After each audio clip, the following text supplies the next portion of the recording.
the first budget workshop of the year. We have two of these coming, folks.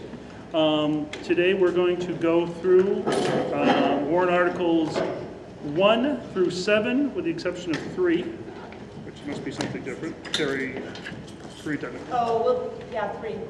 We're good? 1, 2, 3, 4, 5, 6, 7. 3 is not. So where's?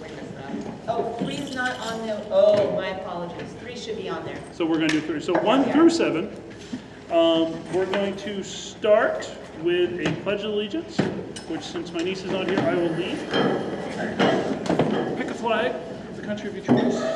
Here we go. No, that's not. I pledge allegiance to the flag of the United States of America and to the republic for which it stands, one nation, under God, indivisible, with liberty and justice for all. I want to thank you folks for coming, and our whole audience.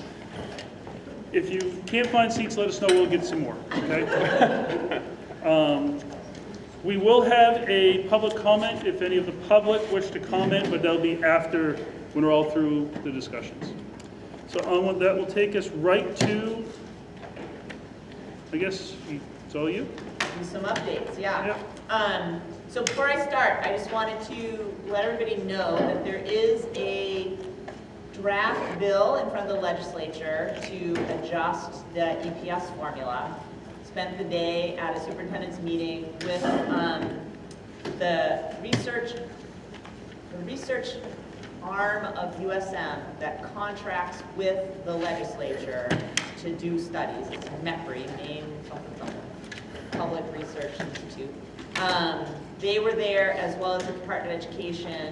The folks in charge of finance were there to sort of explain the implications and for us to ask questions. Some models were run of potential impacts to each school district with some of the potential changes. The bill has about 8 different changes in it. The only models that were run that I saw had 2 of the changes in it, so we don't have a full sense. One of the models gained over $300,000 in subsidy for the district. Another model reduced it by about $60,000, so not as significant, you know what I mean? So I don't have a full sense yet. It does inject more money into the formula, regardless. The first part of the bill injects more money into the formula. The second part of the bill redistributes it based on socioeconomic status, sort of as an ability to pay. So, I don't really fully understand the impacts, other than the Superintendent's Association is in support of the bill, with caveats of, like, my position is that it's still not fully adequate because it's still not really addressing the issues that I think are present in this district, in that the costs of running the district, even with our additional students, which gains us more subsidy, does not adequately pay for the things that we need to pay for, right? We don't have a ton of the programs that they have in Southern Maine. We are running a tight ship. We are trying our best to not have positions that we don't deem essential, and yet we're still finding the increase to the local more than we want it to be. So more to come. There is going to be a hearing on Monday. I will probably go to that and potentially offer testimony. If I do, certainly I'll share it with the board. But that's where we are. It's a little bit of a work in progress. I do think everyone feels confident that something is going to happen that will inject some money into the formula. How that all lays out in the end is certainly up for discussion.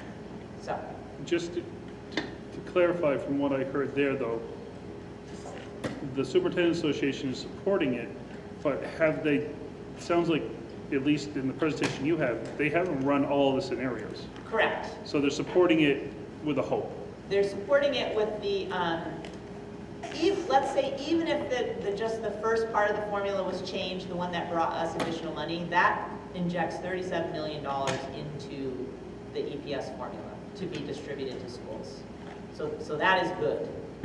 So even if only that is what happens, that one sort of doesn't have as many sort of swing winners and losers.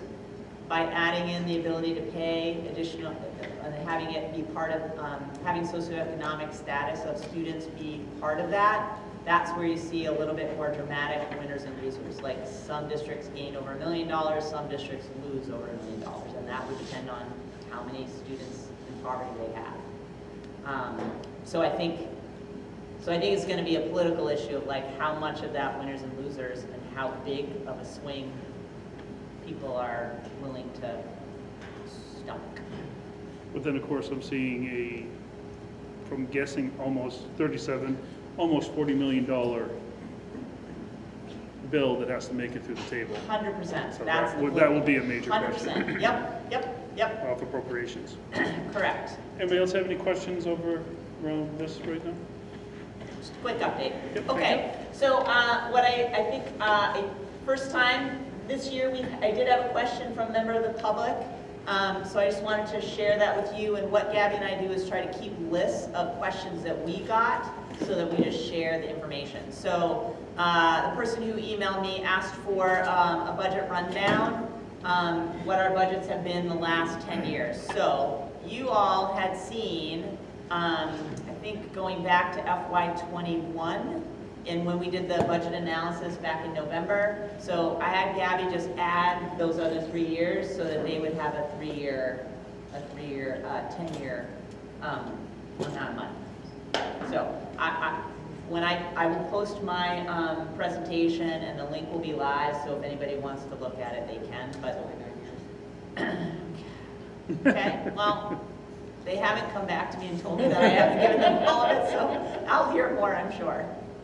And just for the sake of saying it out loud, in the website there's a budget info section, and there is a link right here. I think we developed this my first year here. There is an opportunity for people to submit, and this person did use that. They clicked on that, ask a question here, and it landed in my email. So I would just remind people that that is something that I will see and will provide whatever information, if I have it, to folks.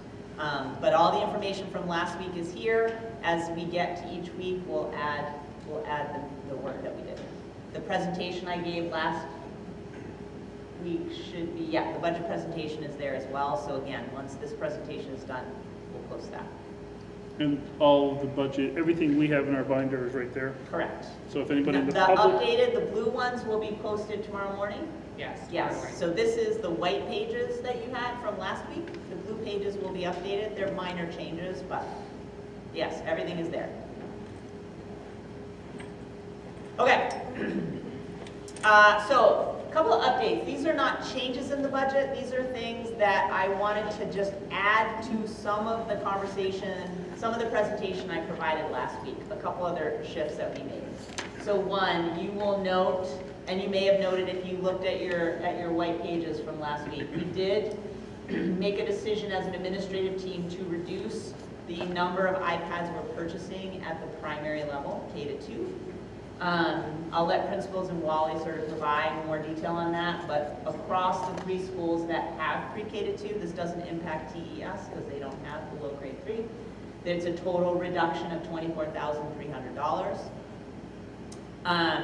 Another thing that I did not note for you, but again, it is across all green leads the middle school and the high school. It is a total of $14,000 for security cameras and vape detectors. We had submitted a COPS grant to try and deal with a bunch of issues. We did not get that grant, so this is a very small portion of what was requested.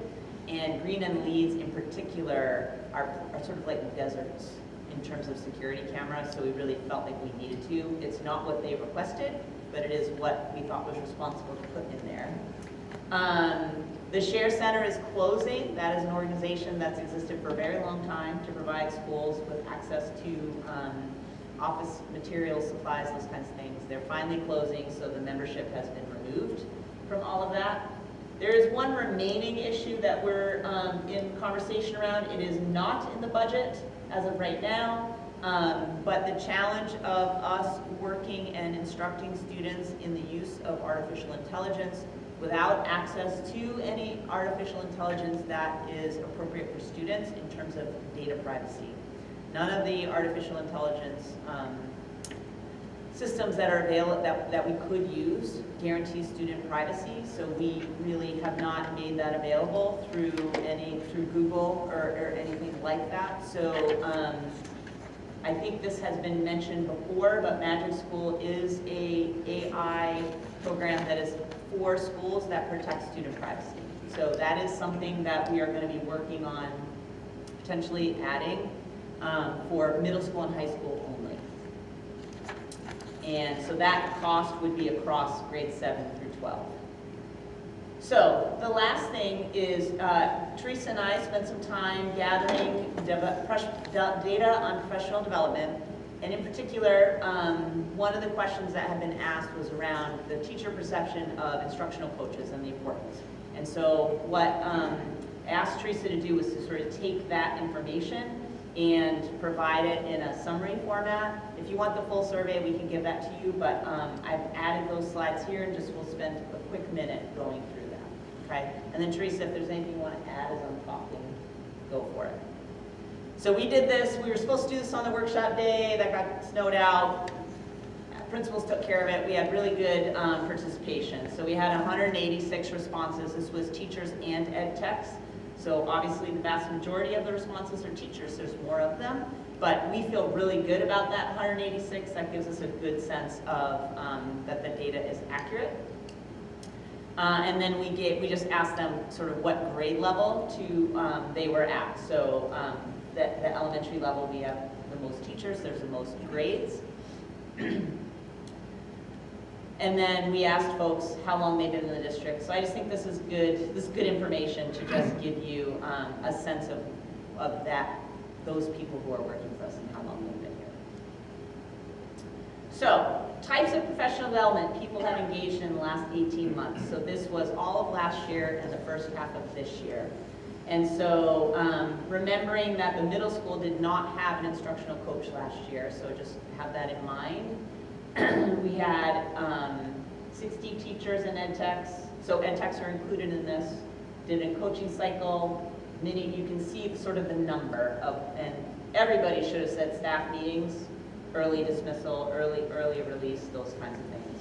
If they took a class, if they're engaging in PLC meetings, which are typically grade level meetings or department content specific meetings. So it's a pretty wide range of things that they have engaged in the last 18 months. In particular, we were interested in getting that information about teachers and ed techs who had done a full coaching cycle, which is typically 6 weeks, or a mini cycle, which may mean it's a shorter amount of time working on a smaller issue or concern that they have. Yep. Two questions. 186 out of how many? There are 170, there's 167 teachers maybe, but some of them are nurses, so like it might be 150 actual classroom teachers. I want to say ed techs are closer to like 30. I can Yeah, but that, I mean, So 186 is almost everything. Yes, that number feels really good to us. That's really what I was. Yes, that represents a vast majority of them. Could you please remind me what PLC is? Professional learning community. It would be a grade level team, for example, at the middle school and high school. It might be the bar teams, it might be their content teams, so all the math teachers get together to talk about planning. At the elementary level, it'd be grade level, so all third grade teachers get together to do planning. At Leeds, which is smaller, it might be a multi-level, so it might be kindergarten, first grade working together, planning, curriculum, sharing ideas, talking about students. Yep. And of these various things, coaching cycle is mandatory over time? So The others are not? Well, no, a lot of those are mandatory. Okay. PLC meetings are mandatory, the staff meetings are, those are mandatory, yes. Carrie, Yeah, but just a point of information too, like a PLC meeting for content would not be mandatory for like an ed tech. So is Correct, that and why ed the tech might, number- yes, correct. And ed tech would not be going to Yes. those meetings. They would be going to the early release Yes. meetings, which is exactly why we designed them. Yeah. But they would not be going to PLC meetings. They would let, state conferences, national conferences, those would all be teachers. So when you had 74% that responded to the survey were teachers and 78% are going to PLCs, it seems like all the teachers are going to PLCs as they should be. Yes, yes, correct. And then some, maybe. Yes. And then we asked them what was their most impactful. So all the professional development they've done, what's been the most impactful in terms of improving their instruction with students. And so you can see that, a little bit of that shift.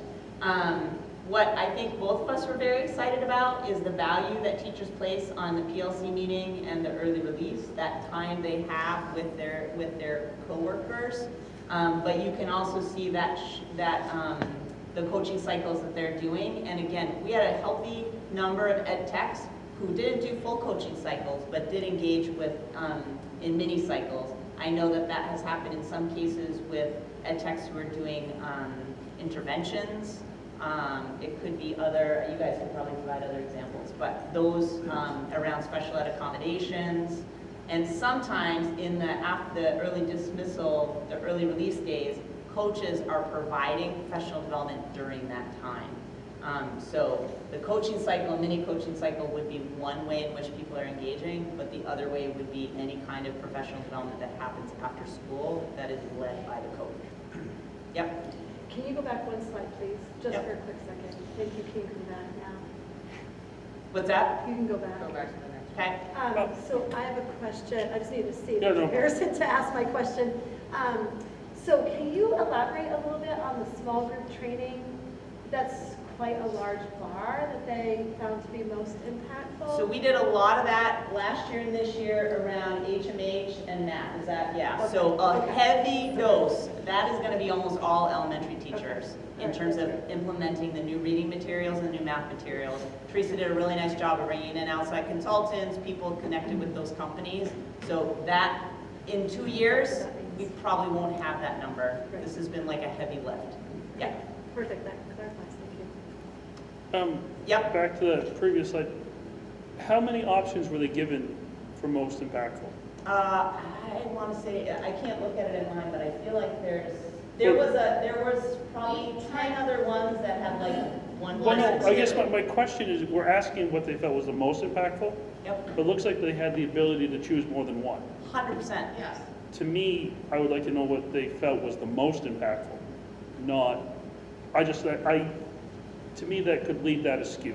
I don't put as much faith in that, knowing that somebody could choose like 4 or 5 items that they felt were all very impactful. I'm curious what they felt. Part of this, and I know what, and I'm pretty sure I can speak for Ashley, but what we wanted to know is what are we offering for professional development that they feel was the best option for them. And I'm sure there might be 1 or 2 teachers that probably thought they were all good. And maybe felt these were all very impactful, fully agreed to it. So that's my only concern. Doing the math real quick in my head, I was looking at it. I'm like, okay, but what did this group of teachers feel was the best thing we gave them? And that's really not telling me. They might be telling me they think it's all good, but I'd like to know what the best thing they gave them was. So that's all. That's my only thing that I would take We up did from. not ask that question. Yeah, so that's my question. I know that's what I'm pretty sure they're What we asking. asked though was most impactful for their teaching. Like that's what we care about. So not, what did you enjoy the most? What actually translated to what's happening in your classroom? Again, it could be regardless, but you can only pick one. So it's like moving forward, part of our discussion might have to become, hopefully not this year, might have to become budgetary. And so it's like, okay, so what? Trust me, I know. So what of these, if you had to choose one, that you did 6 of these this year, Yeah. if you choose one, which one would you want to keep? So I can tell you, which I mentioned at the last meeting, with the administrative team, principals, what is their number one? Instructional coaches. And I believe, and I Period, would hands assume, down. They will trade the money that pays for all those other things to keep those coaches, which we did. We made some trades. The money would pay for national conferences, state conferences. We made that trade to keep the coaches in the district. So that's the building leaders have made that decision. So we didn't ask that question of teachers. In the future, we can. Which but is, that was a that's- curiosity that I would. Yep. Thank you. Great. So as an educator myself, I'll just say this too. I wonder if, I can see that there could be value in seeing if you only have to pick one, but hearing further explanation, for example, small group training, if that is having a professional come in from a company to tell you this is how you implement the curriculum, that conversation from that training transfers into the PLC content time or grade level conversation. And I don't know if you can really say that one is better than the other because they actually have to go hand in hand. They work together because it's taking the knowledge from this thing and implementing it into your colleague conversation. It's kind of the same thing that we want and expect for our students to do in their own learning is what you learn in a literacy class, you should transfer that to your social studies class on how to look for context clues to help you with comprehension. So I don't personally need to see any further data that narrows it down to just one specific So our thing, goal is because that the coaches can provide they that, all can overlap. provide that training, because we're always going to have new teachers in the district, and we're not always going to have those national consultants coming in. Somebody's got to teach them how to do the math and the reading that we're doing. So, okay, so then this just provides a summary of, there was a lot of comments, and so we did sort of, and this was a use of AI to sort of like take all those comments and give us some themes, because there was 186 sets of comments. So what PD did they engage in that directly led to improved student outcomes? So they focused on collaborative content, grade level team time. We hear that over and over, that teachers need time to work together to make sure what they're doing is consistent and as high quality as they can do that. Curriculum specific training, that is 100% from the elementary teachers, making sure they have the training they need for reading and math programs. And then the instructional coaching, working to plan and model strategies to improve students in their specific classroom. And it's leveled support for teachers, which means I have an issue with this particular issue.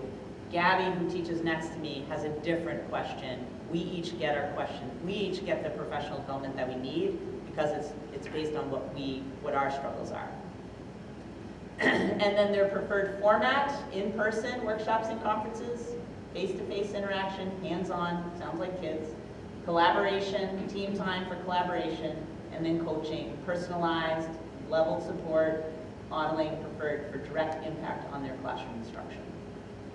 So both Teresa and I were really, we didn't know what we were going to hear because this was literally just done without much.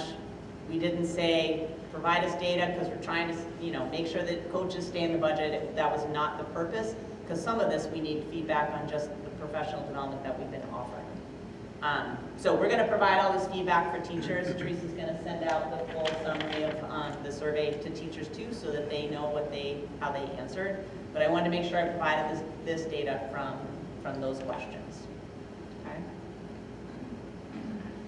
Okay, so there are changes. That's why you have blue piece of paper. So let me just review them for you.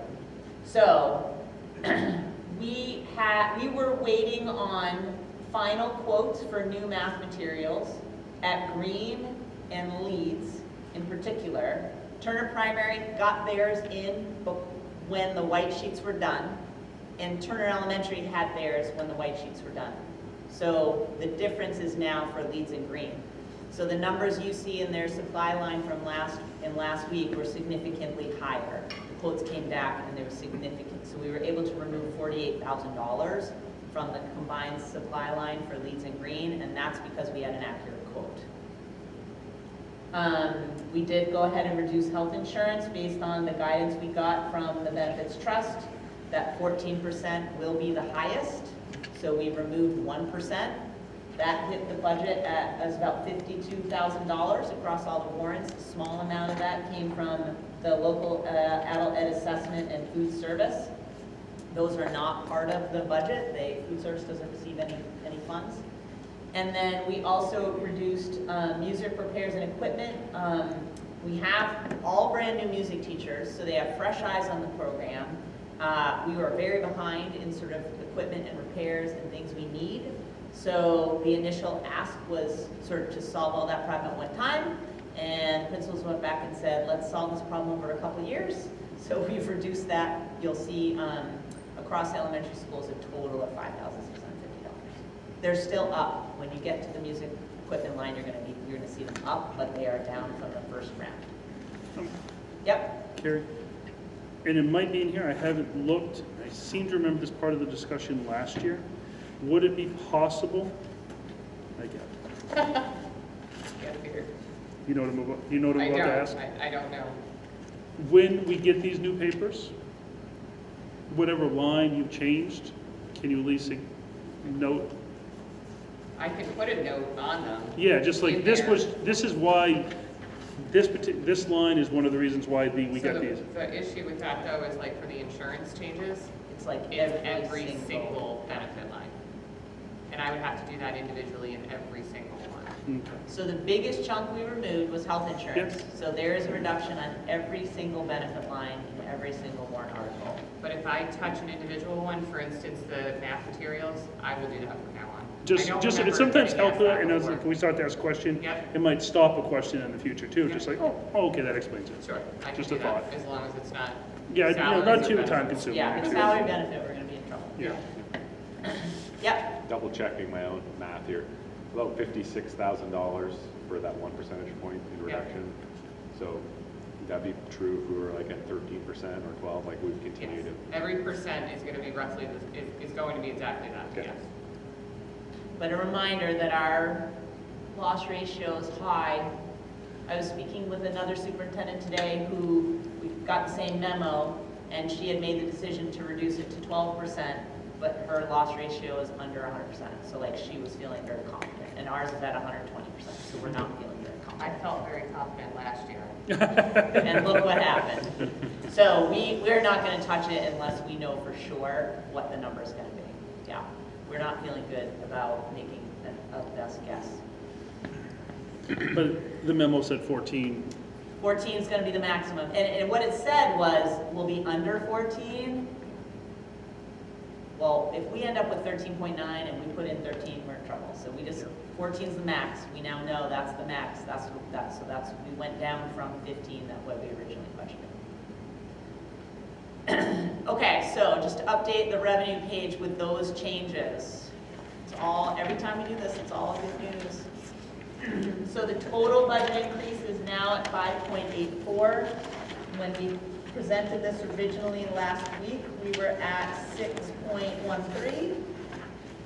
And the cost, the additional local, the average increase was 7.39. We're down to 6.73.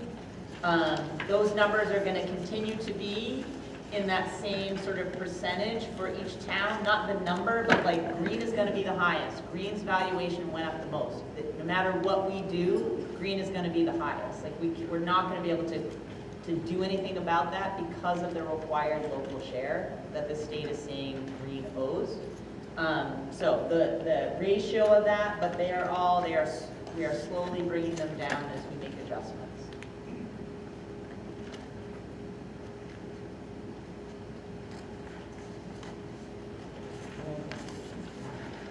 Adult ed local assessment did go down to $455 that Carrie had mentioned earlier. Yep. So So this number, Yep. Went down a little more. That's the only thing that changed. So the total budget, which would shift the local additional a little bit lower, and then the adult ed assessment. Did you learn anything more about adult ed? nope. Other than nobody's happy, including the adult ed directors. And I don't know where the rest of the money went that we used to get in the EPS for. It's just, poof. It's called general fund. I don't know where it went. But we got 106. Last year, we had $590,000 in that, in our ED 279. Somebody got it, it wasn't us. Okay, any questions on that? See? All right, then we are ready to start going warrant article 1. And it's sad that our rookie goes first. So come on, bring your stuff over here, Elaine, so that we have the microphone here for you. And then Gabby will be right there if there's any questions, and I will run the slideshow. So we're gonna be like, We're gonna set the standard high. and just remember, it's Elaine's first rodeo, so you're gonna start over there. I don't quite know where. So we're gonna all, teamwork makes the dream work. Okay? Are you feeling good? You ready for your slides? Oh, Yes. Ready to talk? Go for it. Okay. So I have proposed to add an interventionist teacher. We used to have 3 general ed techs that provided that. We could not hire one for many years. We eliminated that in former budgets. And then, so that left us with 2. It's really hard to provide interventions to a school of almost 300 kids with 2 people. And then this year I had one of them leave. So I'm down to 1 right now. So we're doing some alternative planning and support from the coaches to help us. So I propose that we get an intervention teacher. It's an easier position to fill because it's a teaching position. And the philosophy behind interventions is that those students need the highest qualified teachers who are most experienced, have the most tricks in their bag to help these kids. And so by providing a teacher, that's what you're giving them. Ed techs can be anybody that comes off the street with no educational background. So we want these kids to be receiving services by the best people we can. Intervention teacher could do that. They also can provide a system. They can do the planning, collect data. They could run PLCs for teachers, kind of be the overseer of the program in our school. So my proposal is I currently have 2 positions. I would eliminate a ed tech position and make it a teaching position. So it's kind of a trade with a little bit of an increase because we know teachers get paid more. New math materials, the whole district K through 8 is doing new math. So I need new math materials for my teachers. 3 through 6 has already had their materials. So I'm going to need some materials. And then we are eliminating a 2nd grade classroom position because of enrollment. So we will only have 4 teachers at 2nd grade, 4 teachers at 1st grade, and kindergarten will remain at 5 because we want to keep those numbers low to give them the best start that we can. Thank you very much. Anybody have any questions? That's the only one, right? You said there was Yep. one. Oh, there was, right? Yes, yeah. Well, don't see any questions. Thank you very much. So hang on, do you want to go page by page? while Oh, do you want to go Elaine's through still- hers? Yeah, Okay. while she's still here. Works that for way me, there's- absolutely. Yep. All right, folks. We have nobody new with us, so you're all familiar with how we do this. We're going to go page by page. If you have a question, we're just going through Turner Primary School, then we'll pause and take on, I'm guessing, Turner Elementary. Yes. So it's next. Yep, So- in the order that it's in Yeah. your order. So, that being said, we're going to start the budget season with page 1 of 16, Turner Primary School. Does anybody have anything we would like to look at on page 1?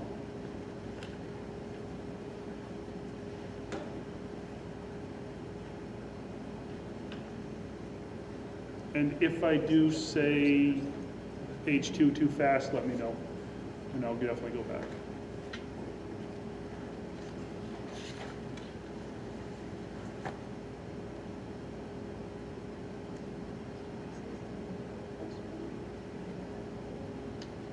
Seeing some pages flip, so I'm going to feel comfortable. Does anybody have any questions on page 2?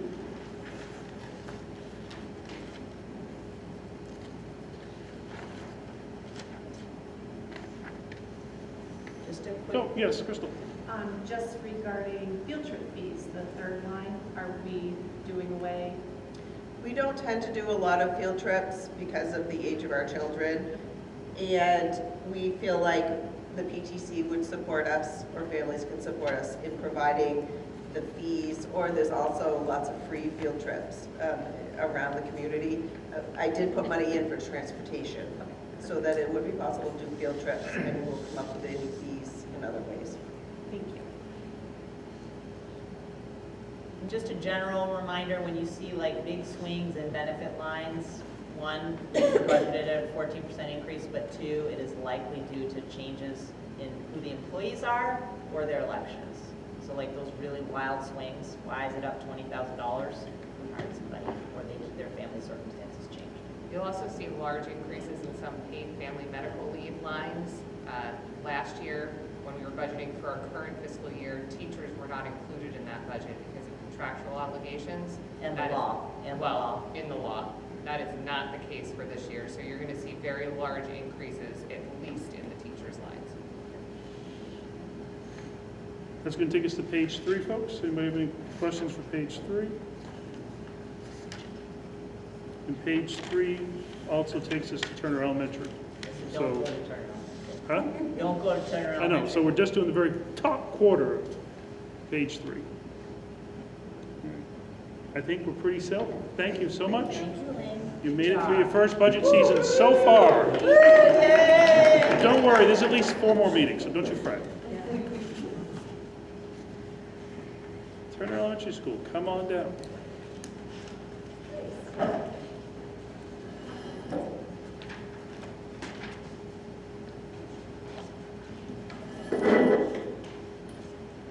So a lot of our increases for this upcoming year have to do with the music program. Up until this year, we had the music teacher had been there for many years. I'm not going, could you slide that a little bit closer? yeah. Just to make sure. And this summer, we reconfigured how we were going to run the elementary music and band program.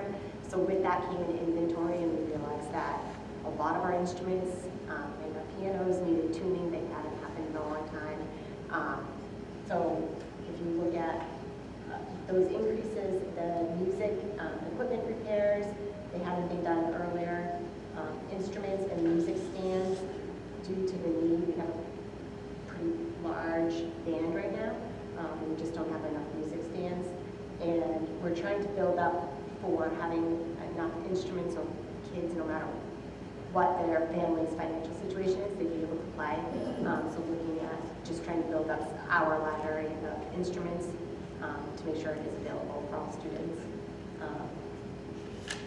And then the music supplies ends up being another piece of it. So that would be like piano tuning, which I don't know when the last time was that would happened. And then like the music, the band books and things like that that the kids use. So those are a lot of the major increases. We will be having an addition of 1 day a week, so 0.2 time, because that teacher will be joining us at TES. That person has been at Green, and just do the numbers, that person will just transition to TES. And we have an old copier that's going to be replaced. And then decreases, one is we have a music field trip that's in 4th grade. We didn't really move it or decrease it, we just moved it to the general ed field trip line, because that's really where it should have been. And our supply line is down, and that's because we do not need any more, like, to get those new materials like Carrie had talked about. Anybody have any questions? All right, let's jump right into page 3, Turner Elementary School.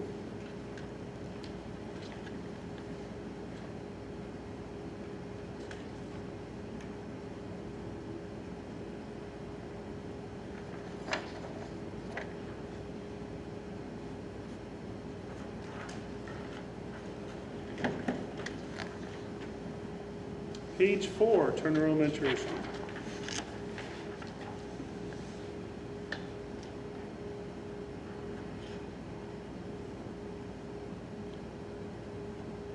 And the very top of page 5, Turner Elementary School,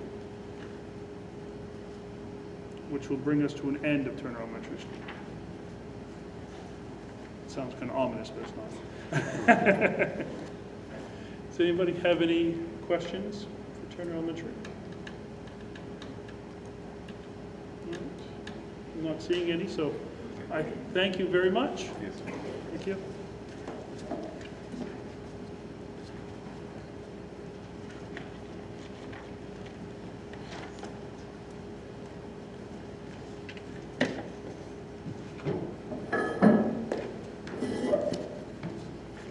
I may or may not need to fight some rules. So good evening. Just a brief overview for Green Central School. You'll notice very much like Turner Elementary, and Turner Primary, we are implementing illustrative math for grades K through 2 this year. So that is an overall increase. Not, as Superintendent Med said, not nearly as much as it was on the white sheets. But still, we absolutely want to make sure that our teachers and our students have the pieces that they need.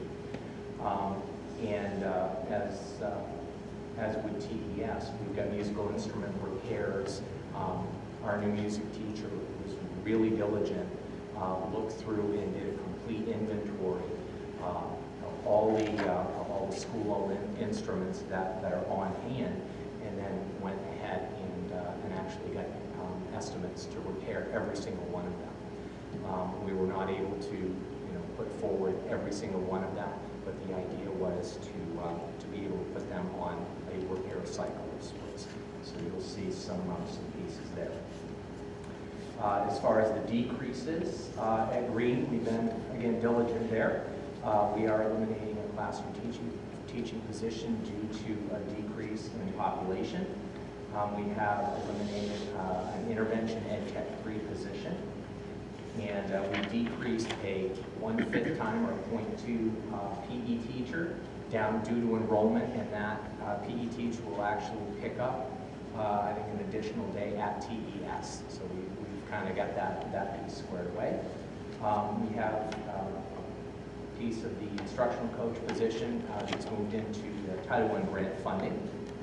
We have eliminated tech devices for our pre-K students completely, and we've decreased the number of tech devices for kindergarten students. And wrapped into that, we've also eliminated multiple educational software subscriptions in order to save costs. Thank you so much. Does anybody have any initial questions for Green? Yes.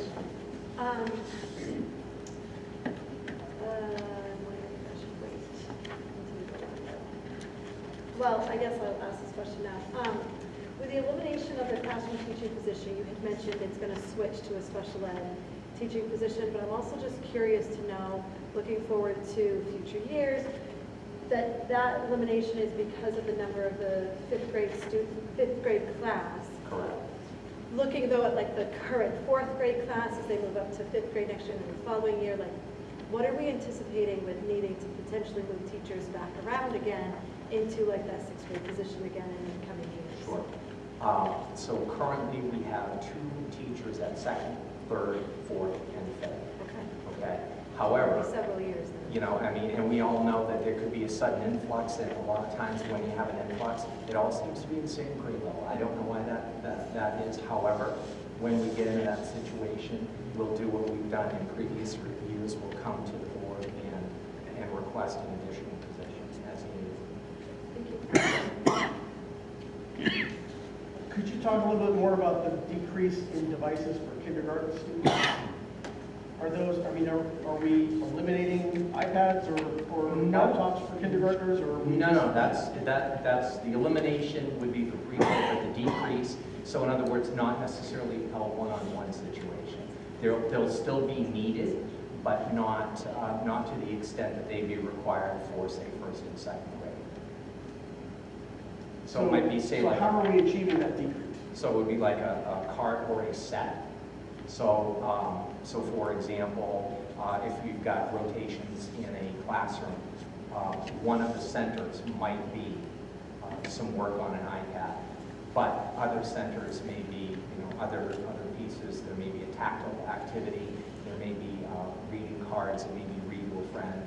So a variety of things like that. Yeah, so it's not all super duper focused. We can't necessarily get rid of them completely because we are dependent on using that for various components of the HMH materials, the U-Fly materials, and those are needed. So. Just to add to that, I think one of the conversations we had, and principals sort of gathered this information from teachers, was sort of how many can we eliminate without making their job significantly harder? So do you need any point at which all the kids are doing something? Kindergarten did not need to do that. First and second grade potentially do need to do that for activities. Not to say they're on the screen all day long, No. but for particular activities in the reading and the math program, they might all be doing it at the same time. And to give them just 5 or 6 devices for a teacher would make it really hard for them to manage that. I mean, the whole subject is one that I think we really do need to talk about very seriously. I think the data suggests that any amount of screen time is extremely detrimental to student learning. I talked about it a year ago. I wish that we had been able to have a conversation about it before tonight. But I do think that computers and other similar screens in the hands of all students is super problematic, and the data suggests that we really ought not to be doing it if we're really concerned about educating our kids the best that we can. So I think it's a move in the right direction, but I think that there's both a lot of cost savings to be found through the elimination of these technologies, and I think the data suggests that our students will learn better. All right, I guess we're all set then we also have questions at this point? That takes us to page 5, second half of the page. This is the line by line.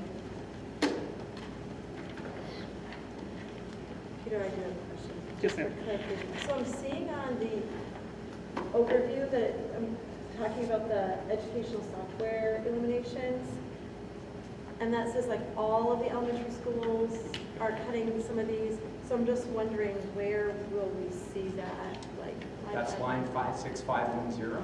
Hold on. It's the next page. 5. So it's about a third of the way down, half of the way down of page 6. Okay.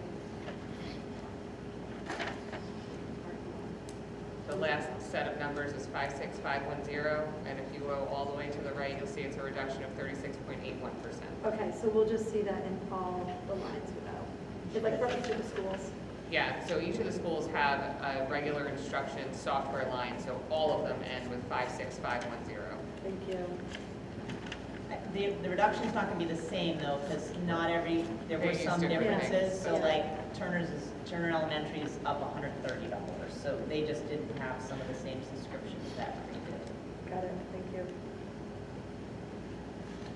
We're kind of there, so we're currently doing 5 and 6 at this point. Sorry. There's no problem. No, I think it's perfectly fine. Do you have any questions on 6?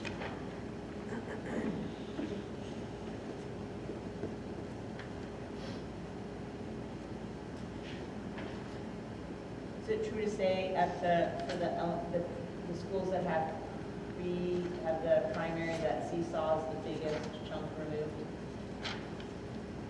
Yes, Seesaw, is that true for you? Yeah. So our new communication system is a vast improvement on our old one, and Seesaw was being used because it was much better, but the new system we implemented this year sort of can take the place of that. And we also eliminated second step.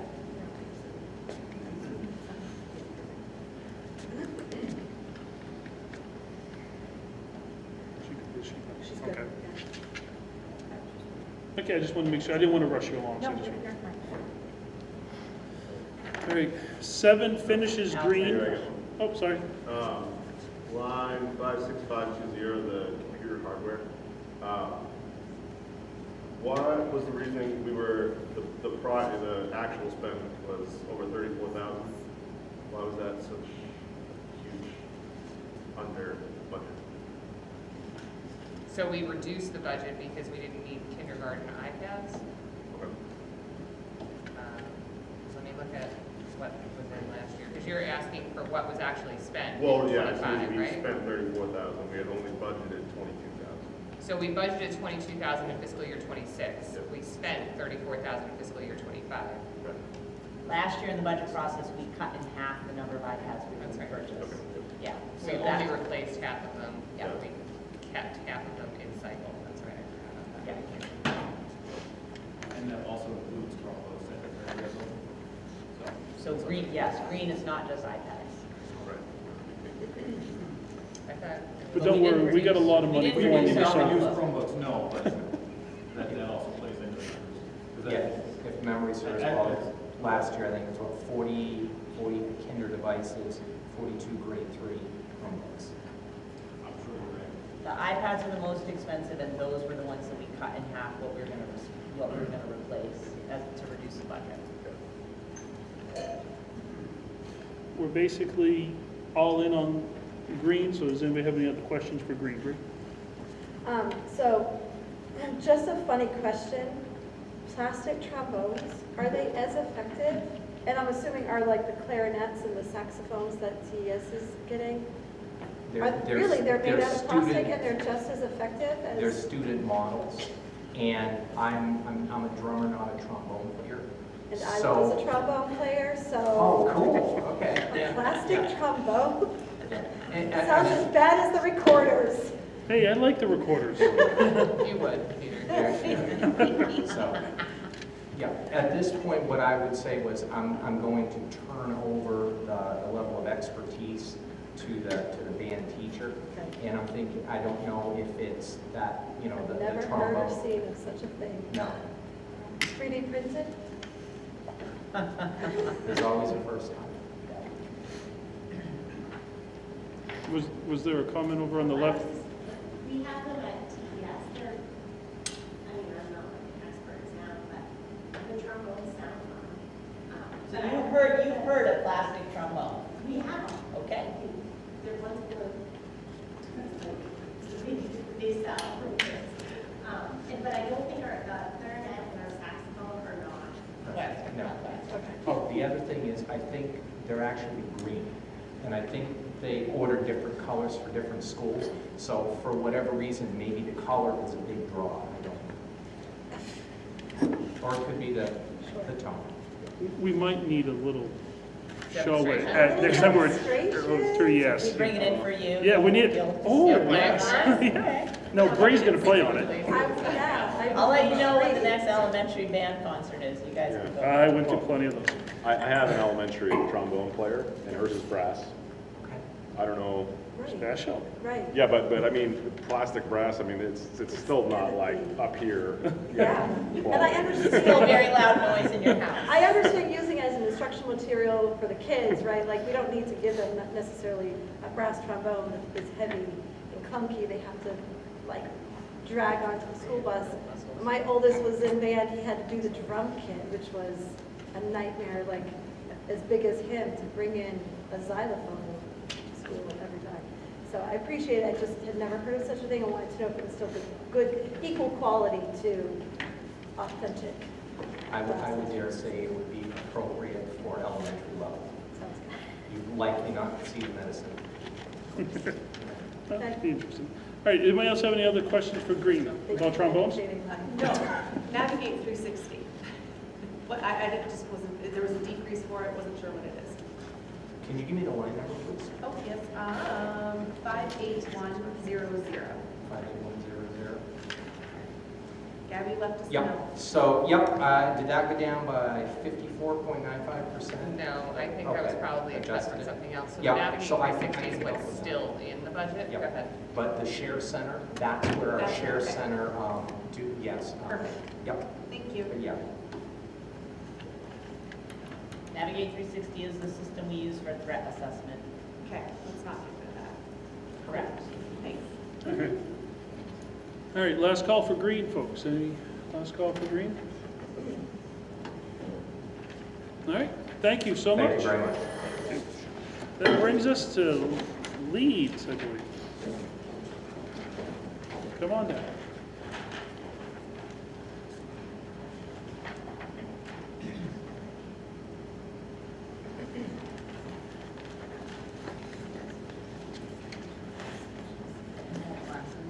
I have my glasses, yes.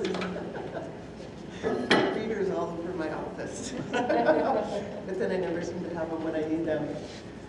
So we have some increases in instructional supplies. We're getting the new math program in grades K through 2. I'm also getting a copy of some of the instructional manuals for our special ed teams to share because it's hard for them to do the inclusion planning that we're doing without having a copy of the instruction manual in front of them. So they're going to have one of each grade level to share. And a couple of years ago, during my first budget meeting like this, I had a huge backstock of office supplies. I've gone through a lot of them, although I do still have a significant amount of paper clips and binder clips. Awesome, thank you. But some of the other stuff, I've used our backstock, and I'm starting to have to purchase just as we need it instead of just buying it just because it's on the list. Music teacher salary went up because of the redistribution of the salaries and benefits. That's just our portion. I trust Gabby to get those numbers right. Good guess. Music equipment repairs, just like the others, a lot of it hasn't been done before. The piano hasn't been tuned and other equipment repairs. Purchasing a couple of musical instruments and music stands. We don't have enough stands, so sometimes kids have sometimes 2 or 3 kids have to share a stand. So we have a few of those. And our band concerts are pretty popular. Like everything we do in Leeds is pretty popular. Like we fill that parking lot on a regular basis. And just some music supplies. Again, we were using some of the backstock that was there. We've used all the recorders that were just sitting there collecting dust. We've been using that backstock in the books. So that's why there's a little bit of an increase. I've held on for the last 2 years for doing that. Decreases, we've moved our part of the instructional coach position to Title I. We've also eliminated one of the Title I ed tech positions due to retirement, but feel that very strongly since we're losing that large amount from the state because we did so well that the instructional coach is pivotal for us to keep this trend of moving upwards at Leeds. Regular computer software, just much like the other schools, Seesaw and Second Step. We've started already moving to the district-wide system. Didn't see that we used a lot of the instructional fees and dues, so I reduced those. Pre-K software line was eliminated, iPads for pre-K, and music field trips were in there. We did not use those for the last couple of years, so I eliminated those. Thank you. Do we have any initial questions for Leeds? I don't see anything. We'll take this right to page 8.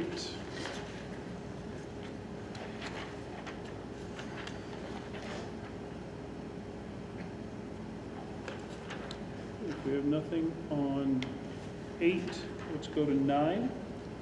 And again, if I go too fast, just feel free to ask me to go back. We will.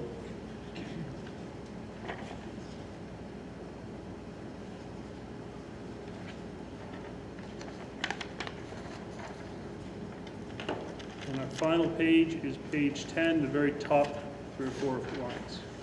And that finishes us for Leeds.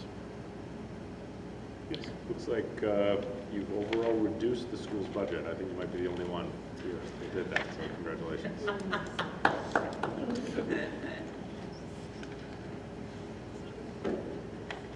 Leeds keeps us alive. Leeds is awesome.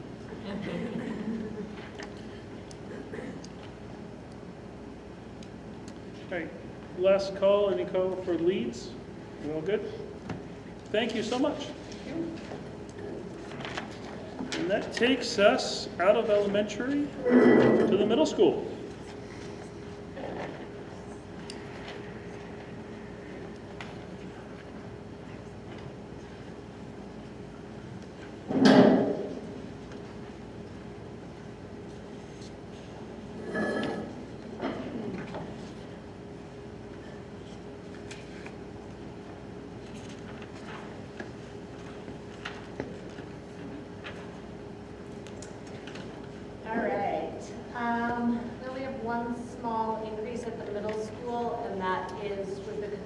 offer, it's $2,000 for Breakout EDU.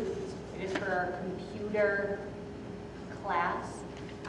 Last year with the reduction of the world language teacher, the computer teacher was also working as a tech integrator, and now she is teaching both, only teaching computer for 8th grade, and now she's teaching 7th and 8th graders, so we have to double the amount of subscriptions for that.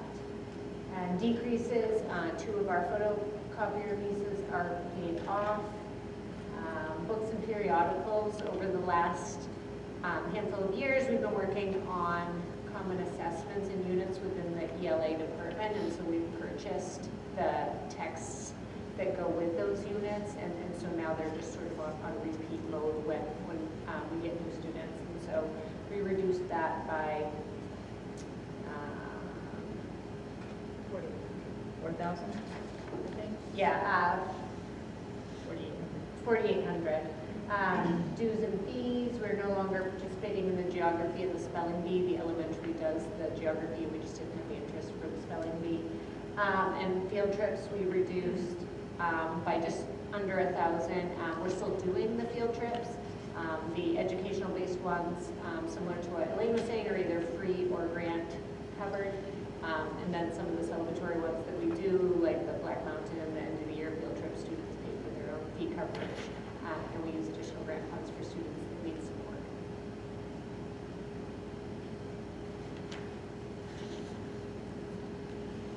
Any initial questions we have from the gallery over there? A major decrease for you this year was device.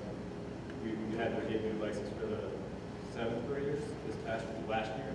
That was a $65,000 reduction for this year. So because they're a 2-year school, we don't have to do devices on an annual basis like we do for the others. So we may see that come back up in the future, but for now it's substantial savings. Thank you.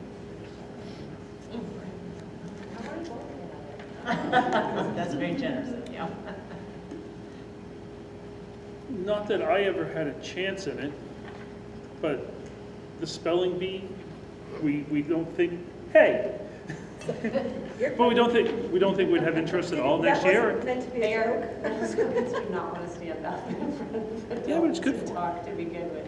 No, I mean, they do some internally, but we just did not have the interest for what it costs for a submission at the building level. It's like a little over $500.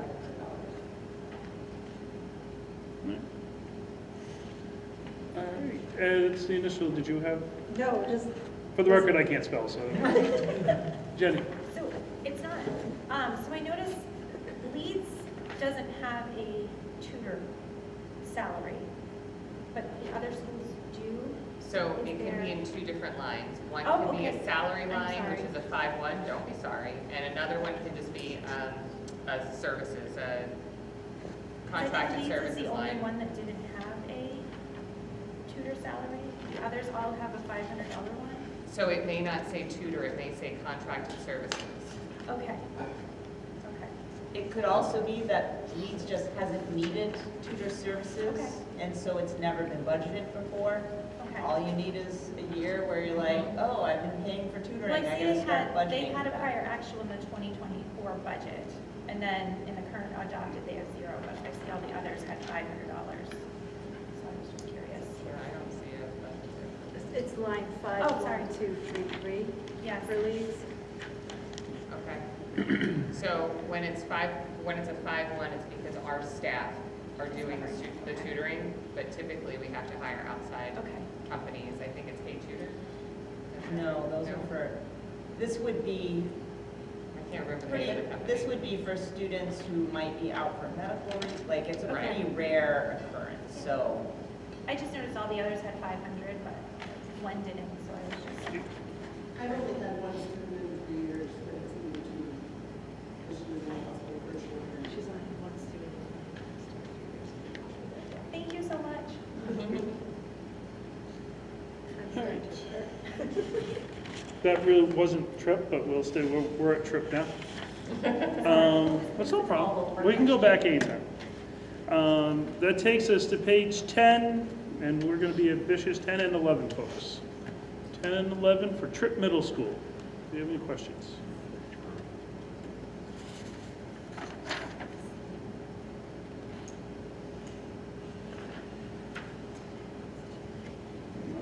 seeing any, so the last part of TRIP is the very top of page 12.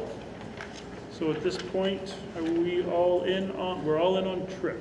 Does anybody have any questions regarding TRIP? Peter. Yes. So if you're changing some things with the field trips, are you all set with the transportation under the transportation line? We left the transportation. It covers for the field trips? Sometimes. What? I said sometimes. Okay. Depends on the field trips themselves. We always try to cover it with our staff, but if there's overlapping on Right. runs or something to that effect, then we have to contract for at least one portion of it. But we do try and prefer to cover with our staff. Okay. Or they really like going to, So this like is formulated out for the amount of buses to go to Black Mountain, the mileage, the gas, and the end of the year, 7:30 does Roy's and 8:30 does. Yeah, that's right. Does Mountown, and so those are both factored in, and then local mileage for some, like educational trips we live in the area. because there's a decrease, so I want to make sure that you'll still cover what you need it for. Anything else in regards to TRIP? Let's call, not seeing any. Okay, all set. Thank you so much. Our host for the evening, Belvedere High School.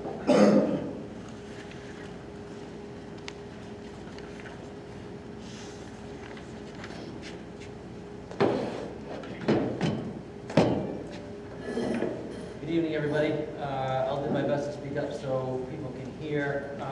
We have a few increases. You're going to notice an increase in the teacher salary line. I have requested an additional science teacher to replace the one that we reduced last year. We were able to get by with our requests last year. This year, with the additional enrollment in the incoming ninth graders, we're going to need additional sections for science classes. So you'll see that in there. You're also going to see an increase, a substantial increase in contracted services. This reflects the moving of our, John Leposki's retiring, our tech ed teacher, and we're taking his salary and moving it to contracted services. I'm working with the folks at LRTC to hire a replacement for John through LRTC, who's going to work out of our building. The possibility of finding somebody to hire on our own that has certification for tech ed or the shop area is virtually zero. People don't graduate with that certification anymore. They haven't for a long time. The tech center is able to hire folks, their certifications being based on experience and having worked in the fields. So I'm working with the tech director down there in Lewiston. We're going to be hiring somebody to come in and work out of our shop and with the intent of doing what Mr. Leposki has been doing. So that you'll see that in contracted service. That's where we would do like a JMG model, where our JMG teacher works here out of this building, but they're hired through JMG themselves. I'm a part of hiring that position, just like I'll be a part of working with the tech center to hire to fill this position. The line for music equipment is also an increase. Looking to purchase some replacements for some instruments that are beyond repair. We've got a keyboard that can't be fixed. We've got a bass drum that really isn't a bass drum, and some cymbals that are just not usable. So I need to get some replacements for those. So those are increases that you're going to notice. You're going to notice some decreases in the art equipment and equipment repair line. We had some repairs that needed to be made last year. We got those made, so we don't need to budget for those again. And we needed some equipment that we purchased that we don't need to purchase again. So those lines are reduced. You're going to see some reductions in science and technology, in supplies. That's science supplies, as well as industrial art supplies and food science supplies. Last year, we had budgeted a little extra, not sure what the prices were going to be able to do with our enrollments. This reflects our actual expenditures, so we've been able to bring that down. It's not substantial, but it is a reduction. I think it's 3 different lines. You're also going to notice that there's a large reduction in social studies textbooks. Last year, we purchased a class set for our world studies class that ninth graders are taking. We need a whole set of those books. We purchased them, we don't need to purchase them again, so that is no longer reflected in the budget. Thank you. Any initial questions for Mr. Shaw? You're not seeing any initial questions? Carrie, can you go back one page, please?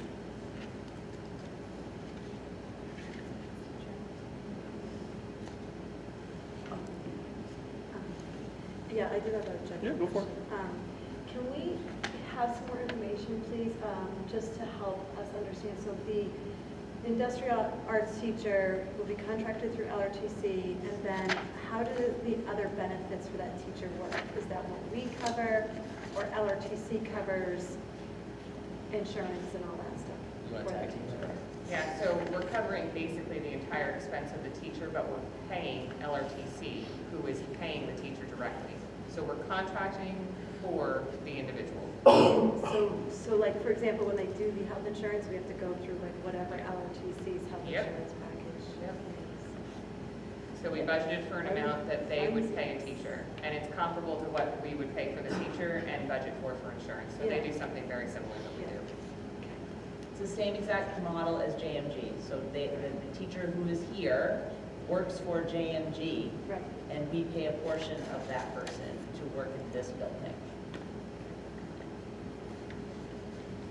It's so, just to clarify, we're not inventing this model. Yeah. It's new for the Lewiston Tech Center. It's not new for other tech centers. This is a model that other tech centers have done to support high schools in their areas. The need hasn't arisen in this area, but when I approached Mr. Callahan down in Lewiston, he kind of looked at it and looked like it was a model, and they're working on it with us and Oak Hill. I was gonna say, there's another school in the same boat. Us and Oak Hill are in the same boat, so. And so, we're anticipating that it'll be high, that it'll be a new hire. We're not necessarily transferring someone from there. Correct. We're not cutting someone and just coming here. No. This would be in addition to the staff you have now. Yep. Go for it, Jim. I didn't know what. We haven't actually started pages yet, Okay, so. okay, I have a page question. We're going to be on page 12. Okay. And I'm curious to know, if I can ask another question, your drums and cymbals, are they real or plastic? They are definitely real. Plastic drums, much quieter than a wooden I just have Mine. to, sorry. It's fine, I can take it. All right. That takes us to page 12. We're ambitious and 13, since they're right there looking at us. 12 and 13, Jen? So I have a question about 13, and I think it says it, but on line number 54445, don't mind my eyes, it says the lease payment, that's a copier, I assume? Yes. Okay. 13. Matures. Any other questions on page 12 or 13? I'll just, for your information, when we budget for a new position, 83,500 is the number that we use. Just that, and that's, Gabby and I like sort of, what is a median salary, and then we look at health insurance. So that's that number, if you see it in a bunch of places.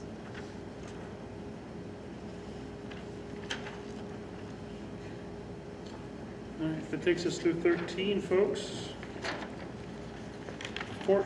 Let's do 14 and 2/3 of 15. So 14 and 15. Anybody have any questions?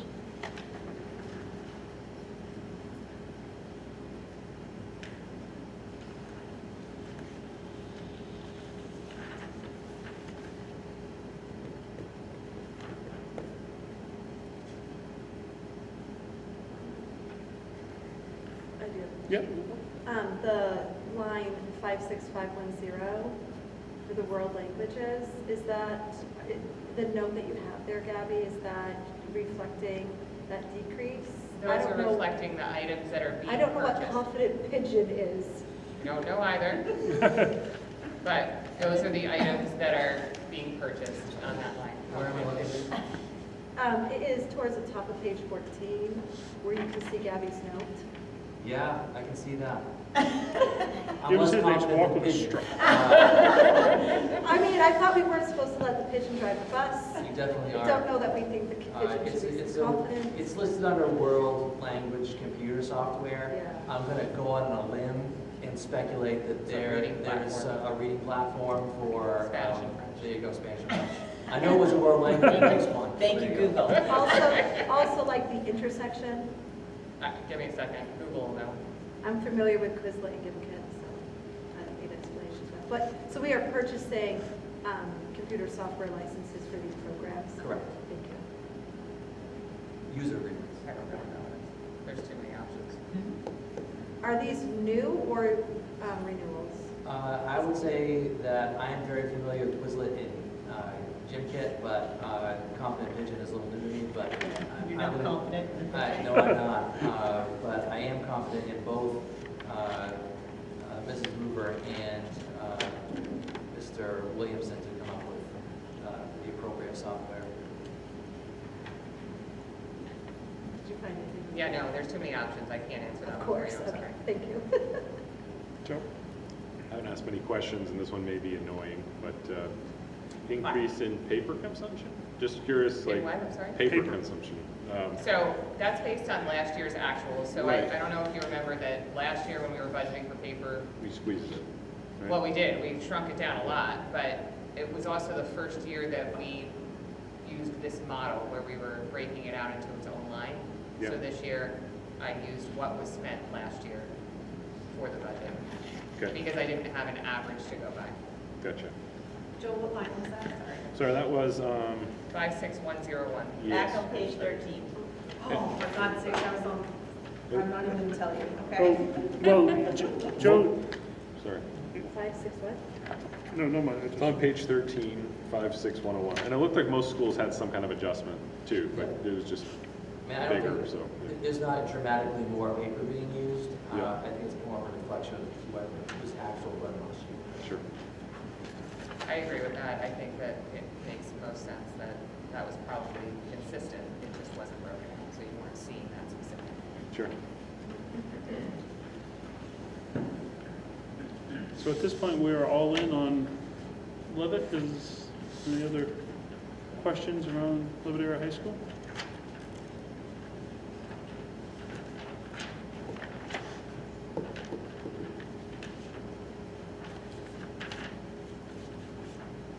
I'm not seeing any, so I think we're all set. Thank you, Evan. I suspect is this you, Carrie? If anybody has any questions on the last little bit here? Yeah, but we'll tag in Teresa. It's ELL and GT, and that's Teresa's wheelhouse. Okay. Do you have any And sort then of, we'll bring her up if you have questions, so she can hear it. so page 15 and page 16, folks, these are the district-wide programs. Does anybody have any questions on those?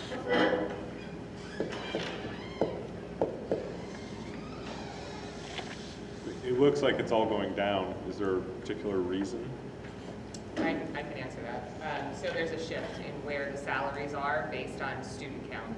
So it Okay. shifted from K to 8 to 9 to 12.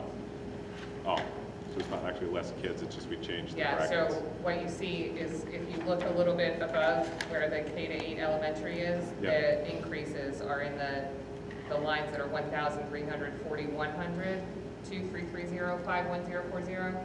So the high school is associated with location 300, which is the second segment, but since K to 8 is across all of the other schools, it's in a 950 location instead of breaking it up between all the different schools. Does that help? Or did I confuse you more? Well, you said a lot of numbers.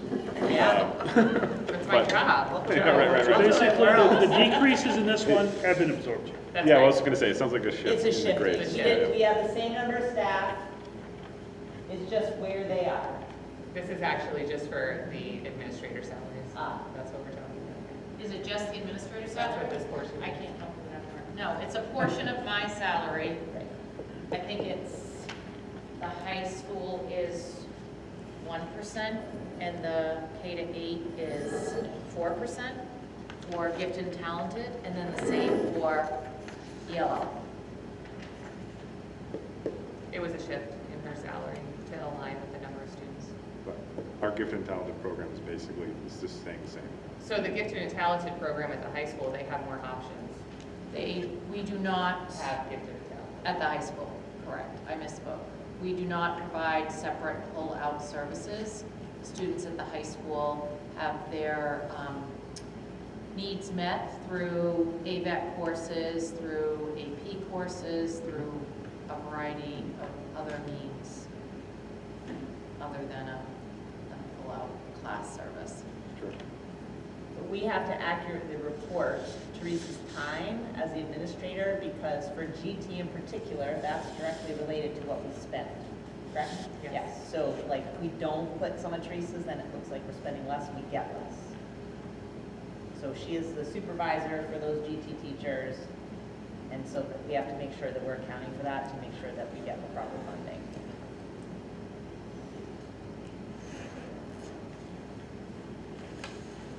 Any other questions, K-8? Not seeing any. That takes us out of number 1.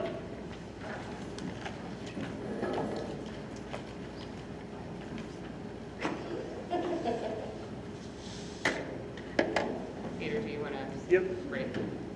Are we hungry? Well, it's 6:22. Yeah, I know. I've been watching the clock up there, trying to decide. We're going to check on Dave, see if he needs Huh? help. We've only done one.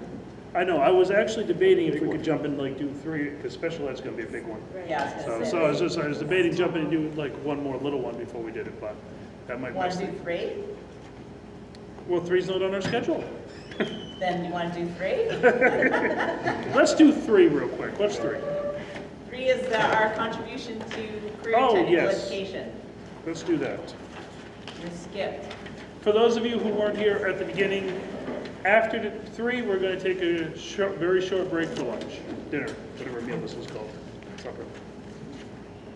So I'll just provide a reminder. I think, Jenny, you weren't here, well, you might have tagged up right at the end when you joined the board in the middle of the budget process, or at the tail end. We have a new cost-sharing agreement with LRTC. It impacts all the sending schools that send students there. So that's Oak Hill, Leavitt, Poland, Auburn, Edward Little, Lewiston, and Poland. Lisbon. We have not contributed in forever. Last year was the first year that Lewiston asked us to contribute. They were carrying the bulk of basically the additional local. And so that cost sharing agreement was negotiated. You all voted on it. All the sending schools voted on it. It is based on the number of seats that we have allocated to us. And so Poland, Oak Hill, us, and Lisbon pay the least, the smallest share. We have the fewest number of seats. Auburn is next, and then Lewiston is the top. So last year, that cost-sharing agreement was $8,218. That has gone up. This is primarily related to their startup of a landscaping program. The way that funding works for CTE is that there's no equipment involved. Like, they don't get money for equipment. Don't ask me. So for them to start up a program, they need to purchase equipment. And so the bulk of this increase, from what I've heard, from what Rob Callahan has told me, is to get this program up and running and buy all that equipment. So that's why the increase is there. They're starting a new program. So the amount we'll pay is $13,328. A 162% increase. Do we have the same amount of seats as last year? Or? Same number of seats. But we have more seats now that Edward Little is open because there are more programs. Some of them, they're housed at Edward Little. So when Edward Little opened and those programs opened, we got more seats. And so we do have more kids going and we have more seats because the program expanded with Edward Little. And Edward Little was built with the purpose of being like an additional LRTC site. So LRTC is running those programs at Edward Little. They're just housed at Edward Little, similar to what we will be doing next year, housing that industrial arts program here. That leads me to a question I see right after this. Yeah. But will we be taking in any other schools' kids? Anthony? So how many kids is that? How many seats? Oh, we're assigned 52 seats, but we have more kids there than 52. I'm pretty sure, I'm going on memory, I'll have to double check. Can you repeat that question? I'm gonna double check, but I'm pretty sure the cost sharing agreement has us as 52 seats.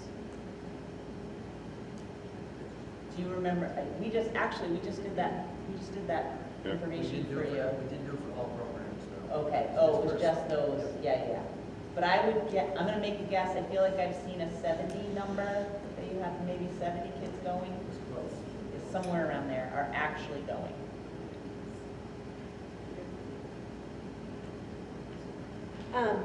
If they don't,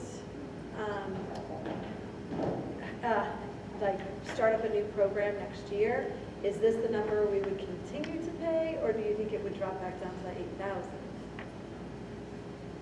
They haven't said anything like we wanted to kind of, going forward, keep I mean, that would be like us saying what we think the local share is gonna be next year's budget. I mean, they have their own funding formula, like, yeah, there's no way to No predict guess. that.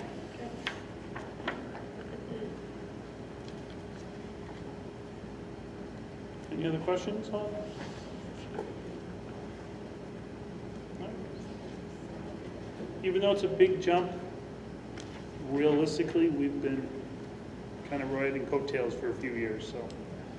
More than a few. I know. Forever. Forever. So, but anyways, all right. I don't see any other questions on number 3. At this point, folks, we'll take a quick lunch, dinner, whatever you want to call it. Probably, let's try to keep it 10 minutes or so. Let's go eat a sandwich, and we'll start right back up again around 6:40. Right. All right, we're back at it, folks. I also want to clarify that the percentage is wrong in the book. Alex figured it out, and I'm looking at you, and you were over here, and you were like furiously writing and calculating and. It's only like, 62%, which if you look at your revenue sheet, budget by warrant article, it has the right number there, so I have absolutely no idea why the calculation is off in the line. But we're getting a new financial system, so it will hopefully be a non-issue. All right, special education. Take us away, madam. All right, well, thank you. Can you bring that as close to, right up to you? Yes. We'll pull it right up Pull there. it. Pull it. There you All go. right, is that good? It's better, yeah. Okay. All right. So as you know me, I was going to say Rebecca Drysdale, Director of Special Education. And so warrant Article 2, most of warrant Article 2 covers the staff that service students with disabilities receiving special education services. So I'm going to go over a few of the increases that you may notice this evening as you're going through the warrant article. One of them is our main care seed costs for special education services, aligned with our actual expenditures. Last school year, we took a risk in being able to budget for those services for main care, and those are specifically for services provided for students in special purpose private schools. We have since then had rebudgeted, and the actual expenditures is what we have listed. Would anybody like me to explain about main care seed, or are you all set? I think we've heard it. I think we're A good. couple of times, so I thought I wouldn't go through it. Okay. The other piece is that we're also looking at, we're adding one special education, proposing to add one special education resource teacher to GCS. This is funded, as Carrie had explained, through a current contracted special education teacher position that we have. We have a partnership with Margaret Murphy, and part of that Margaret Murphy position has been servicing students in a resource setting, and then also has been the director of the program. So we're working to split that so that we can have the teacher focus on the program and be creative and accessible to teachers in the school to support students with behavioral needs, and then looking to have a teacher that we could hire as our own employee to service students in the resource setting. We're also looking at adding a special education self-contained teacher at GCS. This teacher would have a similar model that we have at other other schools, where we have students receiving resource services, and we also have students receiving more intensive needs, who have more intensive needs, greater services. So this would be able to have green in line with the other elementary schools that we have in the district, where we have resource teachers, and then we also have high needs case managers as well, to support the variety of students that are there. We're also looking, we have also added one special education teacher to TES as an addition to the budget. We have moved a current teacher that's in resource to self-contained, so you will note that. You'll see that increase in the budget line for self-contained for TES, and have added a proposal for a TES teacher to offset the resource caseload. So again, looking at TES and green, making sure our caseloads are manageable, and then we're servicing the variety of needs of the students that we have.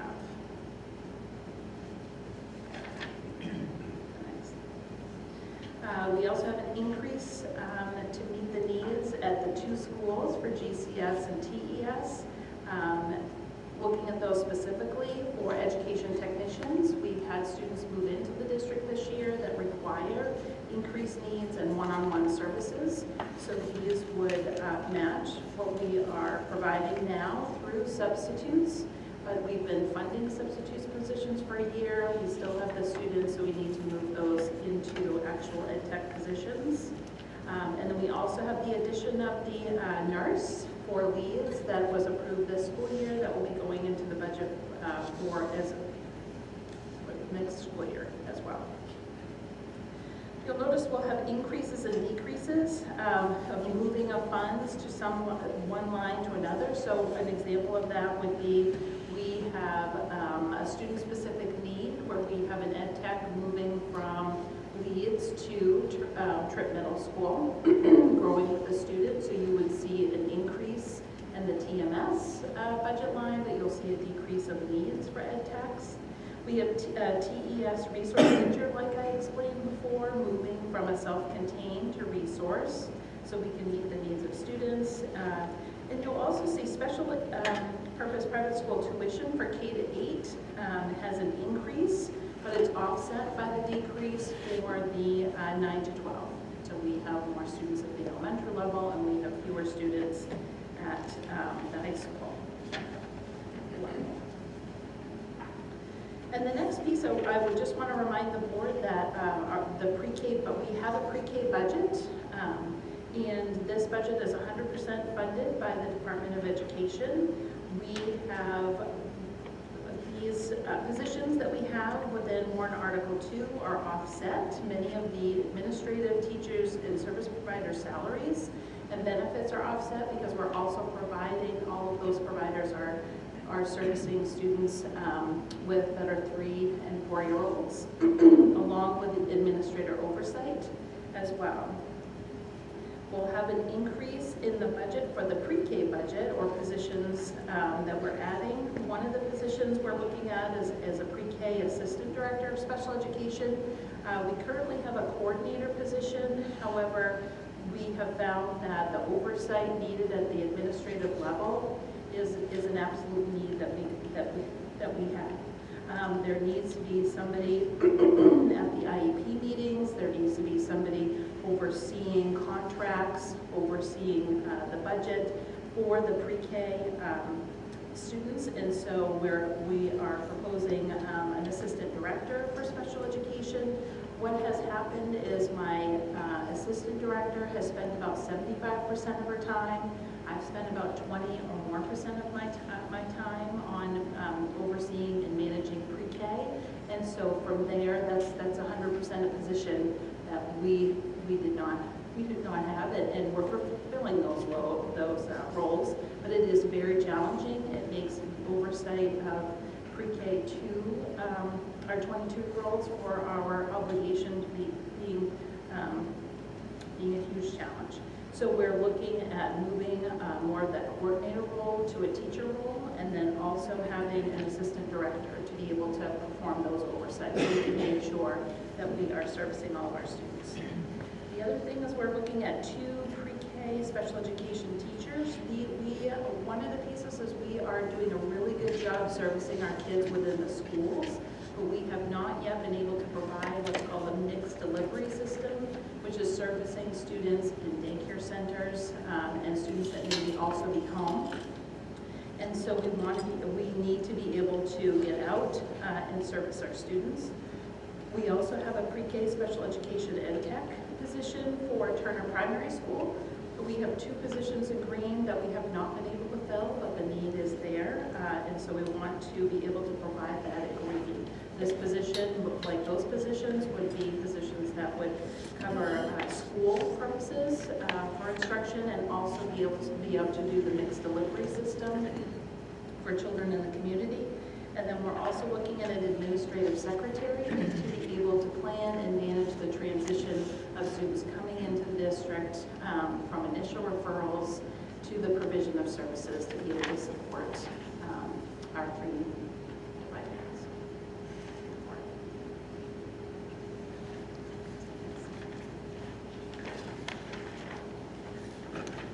Any initial questions before we go into the line by line? Anthony? So the person who pick up the pre-K, is that covered by the state? Yes. Great. This is informational, none of this is in this budget. None of the pre-K portion. Yeah, that's green. My optimism's coming out. Yeah.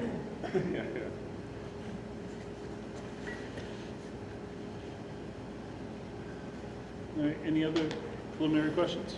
Yes, I'm sorry. Yeah. I was looking to see if I could find it later. You had mentioned for some of the resource room teachers and self-contained teachers, well, the idea of being able to sort of like balance out their caseload. Can you give us more information about like what would be the ideal number for caseloads for teachers, just generally speaking across the district? And so again, like the need for those being extra teachers to make it so it's not so heavy for other teachers.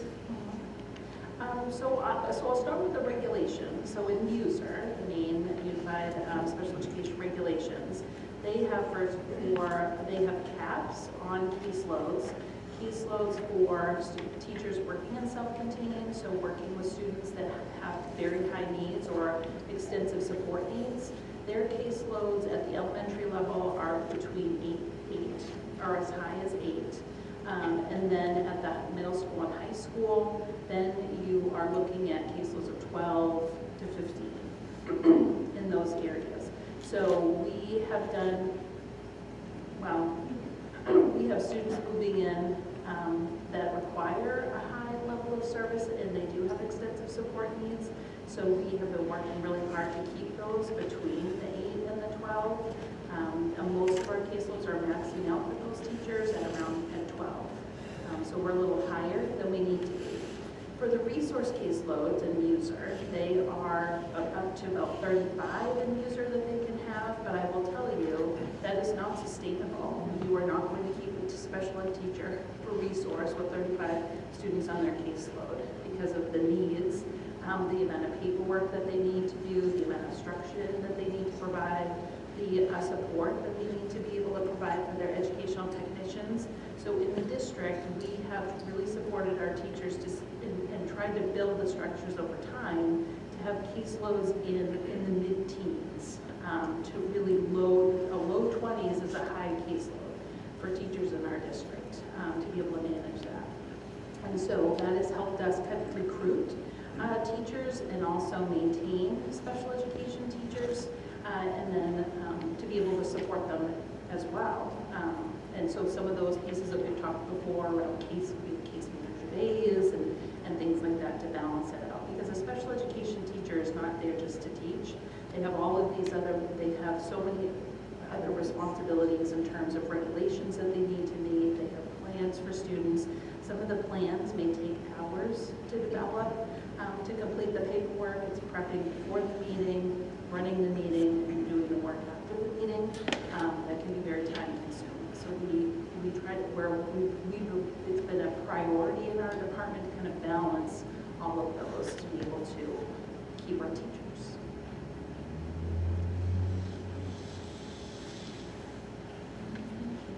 Good answer. Anybody else preliminary? All right. Let's move into page. I do not believe this is broken down, so we're going through all 14, correct? No other presentations. It'll go school by school. You'll be able to see it'll say SPED, TPS. Yeah, but there's no other, but there's not gonna be any more presentations, we're just. Correct. This whole thing is Rebecca's show. There you go. You are the star. Page 1 of 14.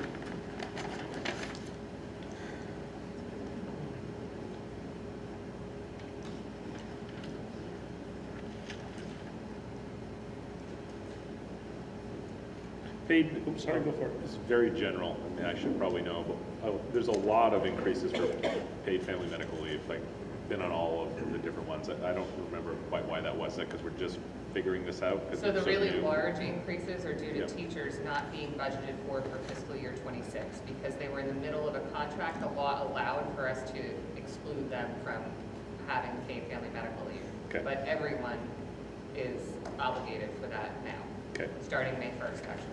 But last year, didn't we only budget for a couple of months Only for the teachers. for teachers? But then when we went to a private plan, we didn't have. It was too late. Okay, never mind what she said.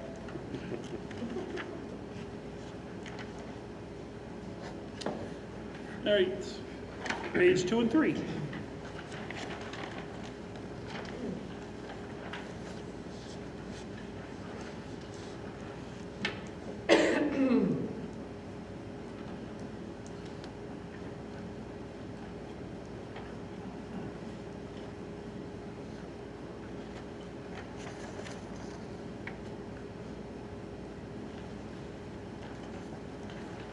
Page 4 and 5.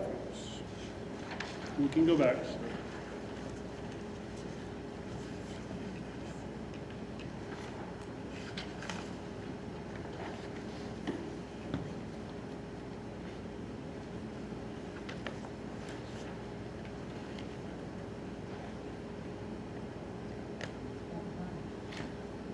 Page 6 and 7.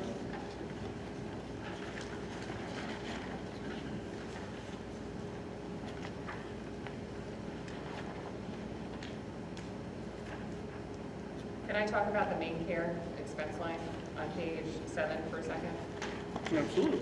So it's almost all the way at the bottom. You'll see the actual expenses for fiscal year '25, and then the adopted budget for our current fiscal year $750, and then an increase to $800.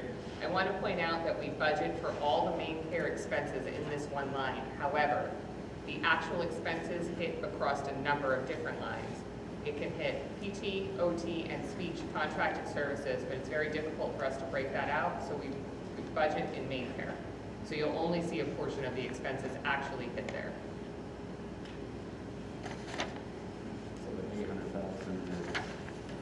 It's inclusive of all of the services that are provided that main care is paid on our behalf by the state. And just a reminder, this was the line that was severely under budgeted last year, so it had a massive increase. I can't remember what it was that we had to increase it by. I believe it was $350,000. Yeah, so personally, knowing that I felt badly that I did not make sure we were properly budgeting that, this year to see that we're really only looking at a $50,000 increase compared to the increase we were talking about last year means that we're definitely in the ballpark of what we should have been budgeting for, so. It's based on the student need as well. upside- It's The based upside on- is we have the number right now. But you can't predict, right? It's different kids Well, every year. and we found out about the increases very late into that budget process, so we took a roll Roll the dice and we rolled wrong. We lost the craps. Any questions through page 9 at this point? So we really-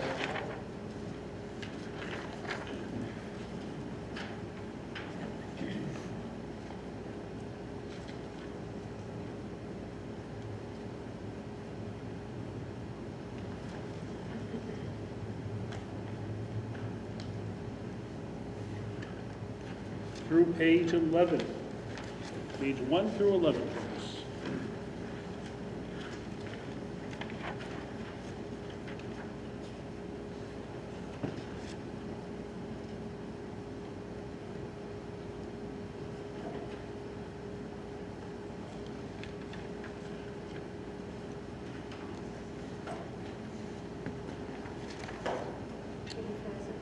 Of course. Just on page 10, these speech contracted services, are those people or are they actual like translation services or? That's what we. The speech contracted services. So we don't budget for the main care there, those are actual people who do Okay. speech Yes. Thank you. services. Yes. Like further down for OT, you can see physical therapy contracted service, so that would be like an example of that main care line. Yep. Also the OT group self-care management, which is about halfway down page 10. There's $292,000 worth of expenses. That's a part of the main care as well. We don't budget in that line, but there's a large expense there.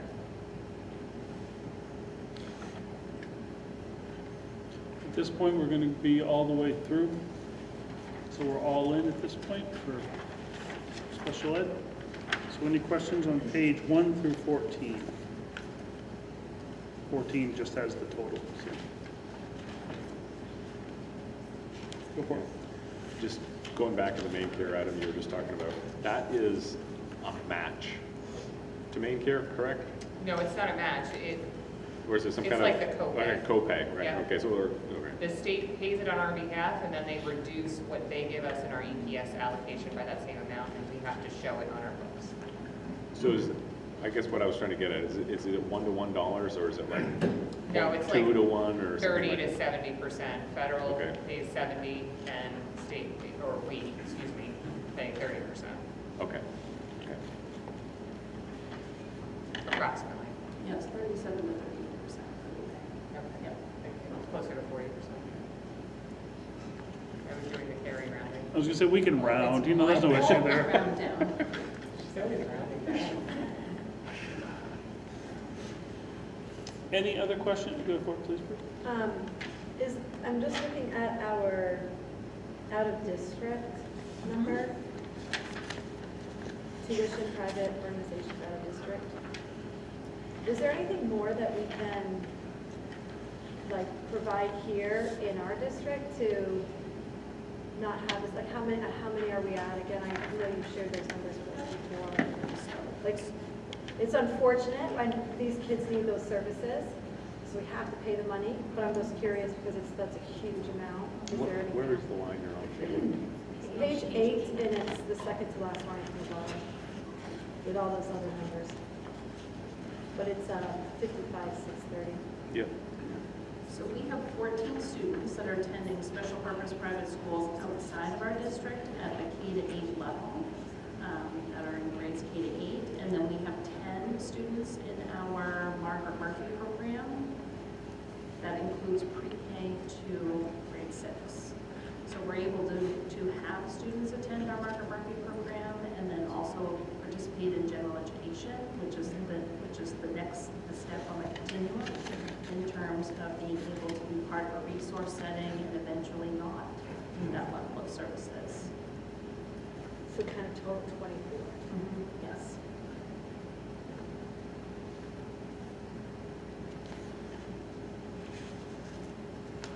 And then the high school, we have about 4. It's lower. High school, middle school, or elementary school. Did you say That's K-8? 9 to 12. So, yeah, so this is a K-8 is 14 plus the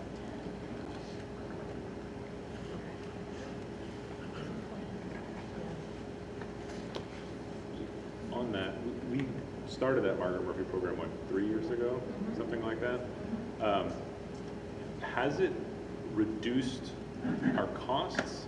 Or has it simply, or is it just, I understand the improvement to the student being, but did it actually end up reducing our costs in a significant way, or?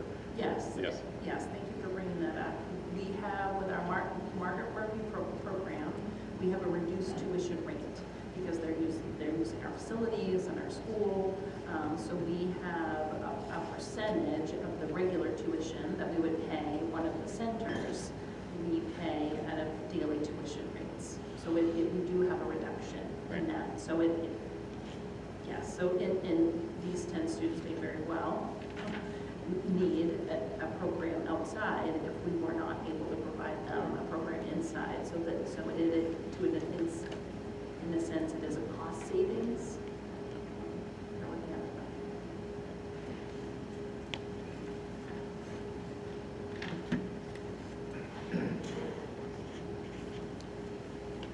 Do we have any other questions on special education?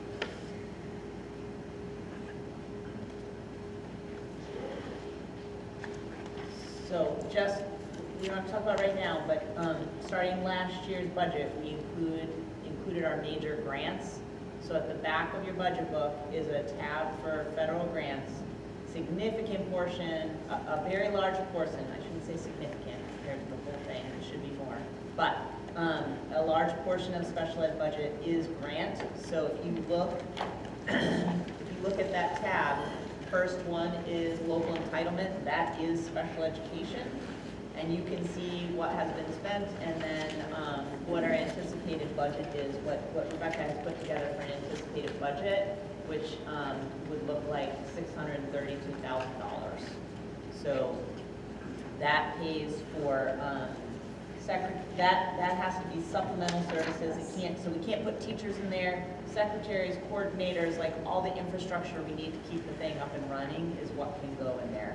But if you do have questions about grants, I just wanted to point that out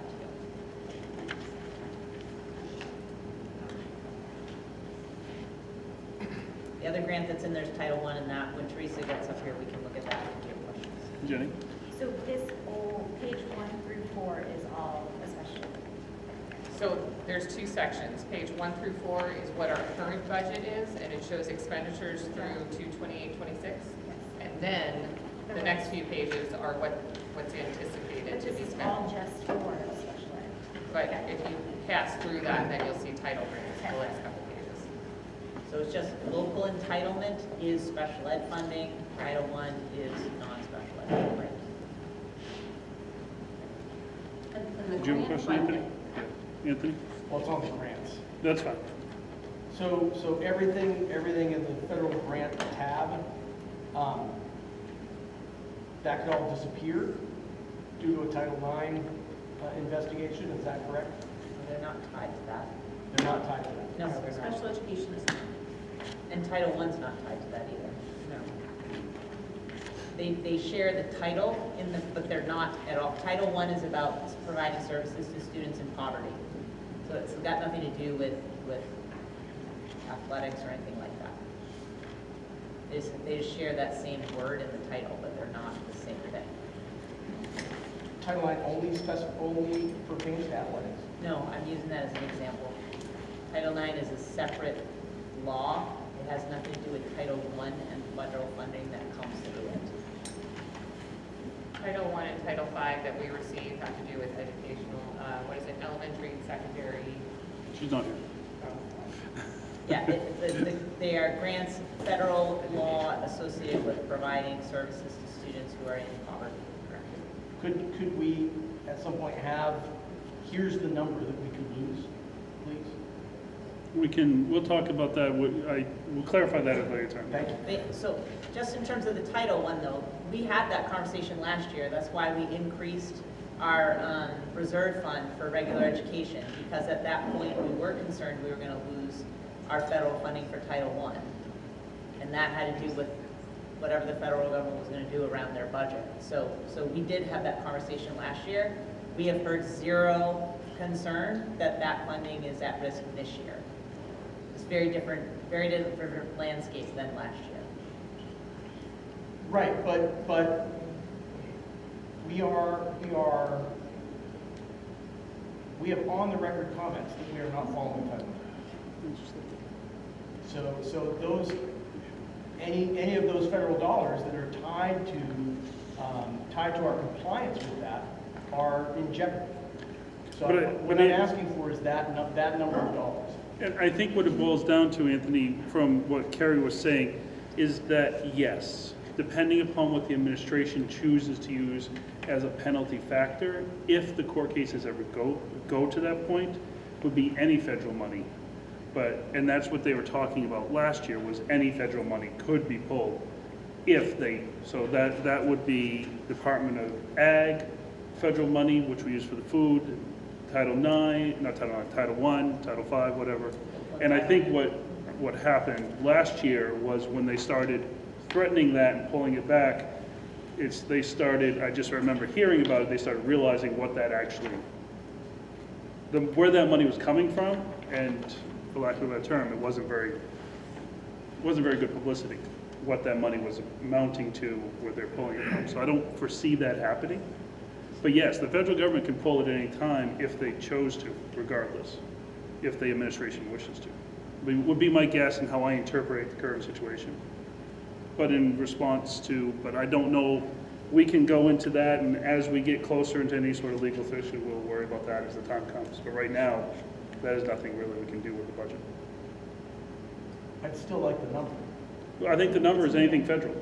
So it's in here, it's in here. So what is the total federal, what do we get? For special education, local entitlement is $633,000. We're anticipating for title grants for next year, $516,000. That's our anticipation for next year. So 516,000 is what the feds can pull from us. Jenny? So I have a quick question about the Title I. Does that relate to also our property level? Can that change based on, okay, so this is different than the state one that we get for Title I, or is this the same? Great question. Am I making that too complicated? No, it's a great question. So the poverty rate that is in our ED 279 is based on two pieces of data. One, those students who are direct cert, we call it direct cert, if they're on main care or SNAP benefits, right? Those two. The state directly populates that information for us so we know. That used to be considered the free and reduced lunch rate, but now we get it. So that's one. But the state also allows us to have families complete the alternate economic form, and that number is used solely for the purposes of state subsidy. Okay. So that number is not used for any other purpose, it's just for the ED 279 to capture those families who may still be qualifying in terms of poverty rate, in terms of income, but they're not on the direct cert for main care and SNAP. Okay. And so 2 years ago, we had a big push, and our numbers dramatically increased in terms of our socioeconomic disadvantage rate, which dramatically increased our subsidy. So that second one is the one we have some control over in terms of like making sure we get families to do it. Okay. But our Title I grant? Title I is related only to that direct cert number. Okay. Yes, All right. so the point of all that was that the first number, which used to be, we just call it free and reduced lunch. Now it is direct cert and from main care and SNAP. That's the number that determines our money for title. Okay, thank you. Yes, good question. All right, that takes us special ed. Anything else? You all set? We're all good? All right. Thank you very much. That takes us to warrant Article 4, Other Instruction. We're going to get the band back together with Jana and Evan. Evan, you're going to go first? And if you want, DMS is first. I know, but you're first in the slides. Kind of didn't really think that one out, but.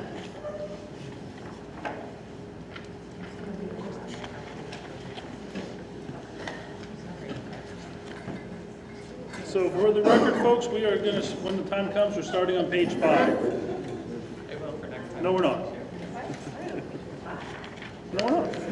Do you want to go? Do you want to go in order of the paper? No, we're fine. We're fine. We can have Janet come up too, we have 2 seats. We're starting on page 3. I just can't count.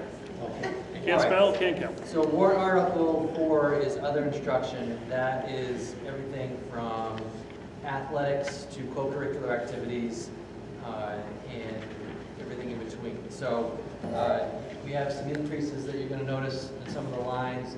I've requested a stipend for our 7 to 12 robotics team. We've had some volunteers that have been working with our kids on that for a while. And as a result, the team has grown, and we're starting to accumulate a lot of equipment, and there's a lot of responsibility associated with some competitions that we're going to. We actually, last year we hosted one, we're looking to host another one next year. So in order to support that program, I've requested a stipend for our 7-12 robotics program. There are increased costs, so it's been a phase-in period for our lacrosse programs. This is the last year of that phase-in process. This year's budget includes funds for coaches. Next year's budget, we're requesting the last batch of funds to cover transportation, officials, and what I didn't include up there were supplies and equipment. We've got a lot of that stuff already, so that's a little bit of money. The biggest chunk is going to be transportation and officials in the new request. There's also 2 additional stipends that I've requested, one for an additional outdoor track coach. We have nearly 100 students participating in outdoor track and need some additional supervision for all those students running around. It's instruction in the various skills that they're working on. And also an additional assistant for football. We're speculating we're going to have approximately 80 students playing football next fall, which also requires additional supervision and the support for the work that they're doing out there on the field. I'm going to skip over this next one and come back to it. Next down on the list, we have an increase in transportation costs to reflect actual expenditures. So we budget a per mile cost to go for all of our trips. And it's fairly easy to calculate. You look at the schedule, you find out how far it is from here to Poland, you calculate that transportation, you put it in. That's all well and good as long as we're using our own drivers to take those trips. As soon as we have to contract a driver to take the trip over, oftentimes we'll contract somebody to take them over, and then we'll send our own driver to go pick them up and bring them back. That's the cheaper of the 2 options. It's more expensive if the contracted person has to stay. That raises the cost for the trip. So for the last couple of years, I think it's safe to say we've been well over our I was Stole his thunder. We've been significantly over our budget, even though we've traveled the number of miles we said we're going to travel. And as a result, we have included additional funds to cover that overage, because there's nothing on the horizon to suggest that we're not going to have to continue to contract those trips. So, and I think, I don't believe I'm going on a limb when I say we had initially talked about a higher number and we negotiated it to a lower number. So this is a ballpark number in hopes to get us closer to the actual expenditures. And then the last one on the list, I've requested $2,000 additional to cover contracted services for our annual Arts Gala. Last night was our 2026 Arts Gala night. The last week or so, we've been inviting or had artists come in to work with students on all kinds of things. From we had some dancing going on, some juggling going on. We had some work with stained glass happening the last couple of days, and then it culminated in the last night with students and their artworks all over the wall, which you probably saw when we came in. It's expensive to do that. And when we first started doing that, it was a 50-50 split between the school district and the trustees covered the rest of it. Over time, the school district has not added any additional funds to cover the costs, and the cost has only gone and increased over and over again. I requested an additional $2,000. This does not get us to 50-50, but at least, in my opinion, is a goodwill gesture towards the trustees that we're not leaving you on the hook for all these programs that we've got up and running, and they've been supporting us. So you will see that when you come to contracted services. I'm going to go back now to talk about the golf cart. So last year, there was a request for, I don't know what the word is I'm looking for, but like a gator style piece of equipment for the athletic trainer to use for outdoor athletic events, to get the equipment to where it needs to go, any injured athletes to where they need to go. That was a substantial amount of money. I don't even dare put a number on it. It was a lot. That I think we took that out of the budget before it even went this far. And we have a gas golf cart, which is good to get around in, but it's not a good like mover of things. You can put 2 people or maybe 3 people in it, but it doesn't have a good like back on it to move stuff around. And we have a battery-powered golf cart that has the structure on the back, so you can actually set people in it and move them around. Well, the battery one's dead. Somebody asked me the other day, how old is it? I said, it's older than my kids. I don't know how old it is. It's old. It was used when it was donated to us. At this point in time, it's well over, I believe it's well over 20 years old. We're having to constantly, not constantly, but now probably on an annual basis, put new batteries in it, which is expensive to do that. It doesn't run right when it's supposed to, even with new batteries in it. So it is off the table in terms of continuing to use our existing battery-powered golf cart. I am requesting a used gas-powered golf cart for the athletic trainer to get to where she needs to go, to cover her events outside, to move people and equipment around where we need to move them. We've talked with a couple of different places. I can't remember the name of the facility. I think it's over in Litchfield, but they sell used golf carts over there. And they have one that has the appropriate structure on the back. It's gas powered, so we don't have to worry about replacing batteries. And you're going to see that. So that's what we were able this year. We were able to get by with sharing one of the Gator, I think it's a Gator, I don't know what it is, with the facilities guys, which is great when it works, but there's conflict with that. It doesn't work every time. So that's why that's in there. I know it sounds like a weird and over the moon request, but our athletic trainer is covering a lot of acres out there, and she moves a lot of stuff around. And if you have to move a student from like the back side of the cross-country trail and get them out to the road where they can meet with emergency services, you need to have a piece of equipment that's going to do that. And I'm not using that to be hyperbolic. Like, that's a situation that's happened, and it doesn't happen every week or every season, but it does happen, and when it does, we need to be able to respond to it. So that's why that request is in there. I'd be glad to answer questions.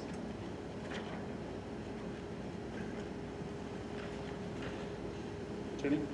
So I'm just curious, how many football coaches do we actually have that are getting paid? We have the varsity coach, Yeah. the JV coach, a freshman coach, and 1 paid assistant. Okay. Is that what this will be, or this will be one There'll more? be 2 paid assistants.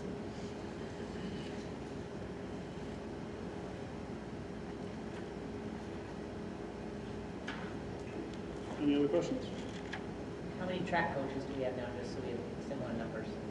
We have 2 head coaches and 1 paid assistant. So this would give us 2 head coaches and 2 paid assistants.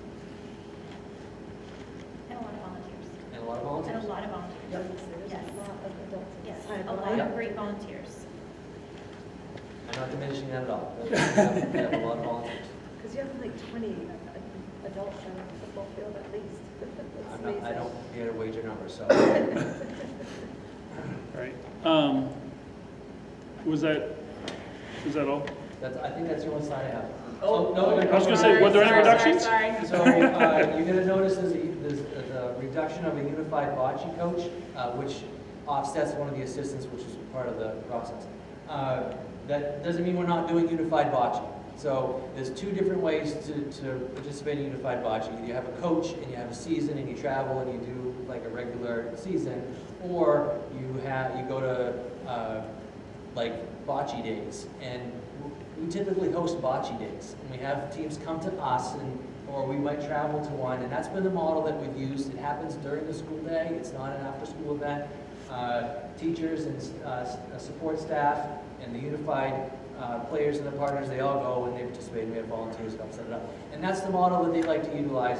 They prefer that over the after-school, like, unified basketball style model. So as a result, they in conversations have decided that that's not the model I'm going to go with.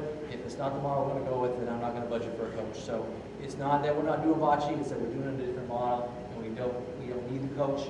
You're also going to notice a slight reduction in summer school costs. That's not because we're doing less summer schools, because we're just reflecting actual expenditures associated with it. And there's also a slight reduction in athletics dues and fees.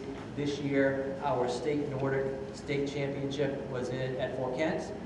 That doesn't happen every year. So as a result, we don't have to budget the dues and fees for that trip. It'll come back in a couple of years, but it's not there anymore. You say it's more local, do you know where it is this year? I haven't heard where it's going to be. Just, anything's more local than Fort Caroline? Correct. All right. That takes us through the preliminary. Any further preliminary questions? All right, not seeing any. We're going from page 3 to page 6, folks. Page 3 to page 6, which is Levitt's extracurricular and other instruction. Speak up if you have any questions on page 3 to page 6.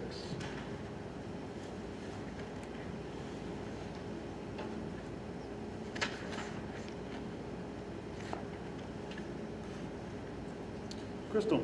Just a quick question, it wasn't an increase or decrease, but the auditorium equipment repair, what are we repairing? There's nothing specifically identified, but there's always repairs. Okay, thank you.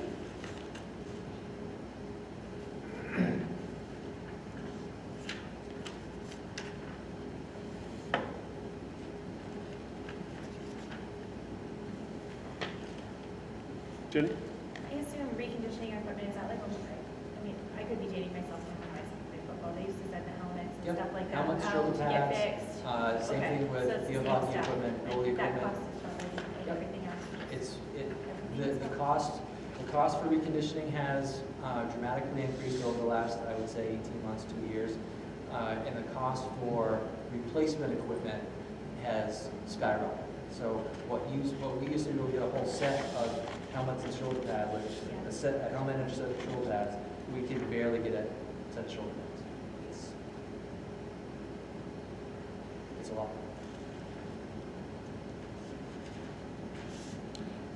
Quick question on page 4, staff travel, athletic staff travel.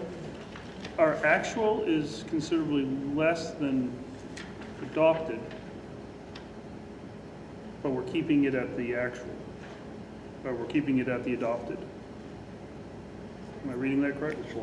Right in the middle, line. 55,800, is that Yes. what you're at? Yep.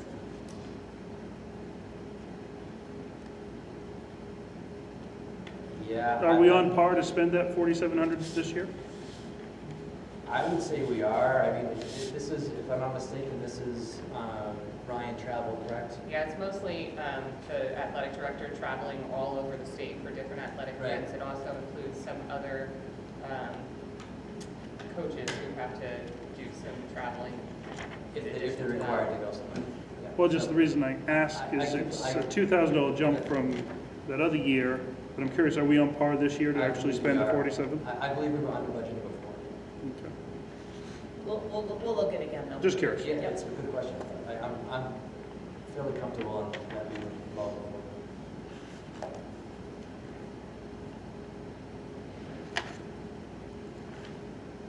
Do you both have any other questions for Mr. Shaw?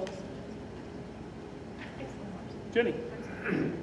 So how many, so I know the football team has a golf cart, or no, or do they share? So we I mean, have- how we many have- actual physical Does the golf district cart have? leaders? So the mules, district whatever, has, whatever. the district currently has a battery powered one that's a piece of junk that needs to go away. Yeah, which is the one we're eliminating. Correct. And we have a gas-powered one that both Ryan and the athletic trainer will share to Okay. move stuff around, but we can't move, like if we have an injured person, So we we just can't, have we that can't put them one. on, we have one. Okay. Now, we have one of our football folks that lives nearby that has their Oh, own, that scoots around, but we only have the one. Okay. I was just clarifying, because sometimes you do see multiple ones, so I was just Totally curious. understand. It's those great volunteers. It is, it's those volunteers again. It's awesome. If I live closer, I'll tell you what. That's what you drive to school today. Yeah, it wouldn't be too long for you. Just a quick trip. All right, anything else? I think you're all set. Thank you very much. Middle school.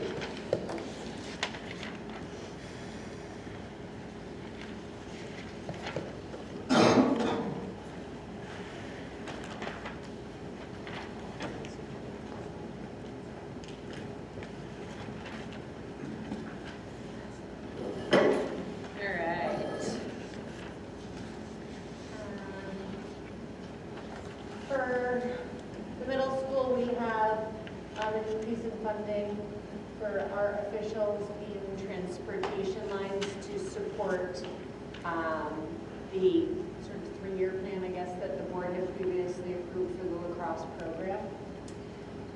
I had put in a proposal for the additional, for a stipend for an additional basketball coach. I believe the board approved it for this year, but to make it long-term, there's limited sports in the winter, and we had to cut. If you guys remember, we had 57 just for the boys team alone tryout. We had to cut over 25 students, and so looking to add a permanent additional coach for an expansion team, and a lot of schools are also doing that. And so we have a 7th grade team, an 8th grade team, and then a combination of a 7th, 8th grade team. And so setting up a schedule so that all 3 teams could play. Similar to what Evan was talking about, we have unified sports at the middle school. Almost all of ours take place during the day, but we don't have any paid stipend positions to oversee that. And those do require quite a bit of oversight as far as if we're participating here, if the event is being held at the high school, or if we're going to another school. And the unified basketball has 3 games that happen after school as well. Transportation line to reflect contracted trips, just like what they were talking about at the high school. Many of our games require a contracted trip to take the athletes to the event, and that's substantially more than the district buses. And then the athletic training coverage, the football program requires an EMT to oversee it. Nancy, who's the athletic director for the district, there's often a conflict with when the athletics are happening, and she's not able to commit to covering for football. Up until last year, we had a small run of 3 years where we had parent volunteers, like they had children on the team, and so they would volunteer their time, and so it wasn't an issue. And then we ran into it last year without realizing it, that we didn't have a parent who was willing to volunteer, was a certified EMT, and so we ended up having to contract out. So now we're doing the responsible thing and adding it into the budget. That's just for games, right? That is just for games. And if we have a parent who volunteers, we'll underspend that line, but we ran into a tough situation this year. I don't think decreases, sorry. So no decreases? Keep getting more kids. I actually have an initial question which probably falls under both of these, or falls under actually all of it, especially when it comes to contracted services and with busing. One of the first questions that I do get occasionally from the general public is, okay, we see contracted services for busing. Are we doing everything we possibly can to consolidate the games? Yeah, I mean, the tricky thing is the athletic games start at 3:30 when the elementary runs are happening. So we have no buses or drivers available, because the middle school and high school get out an hour earlier.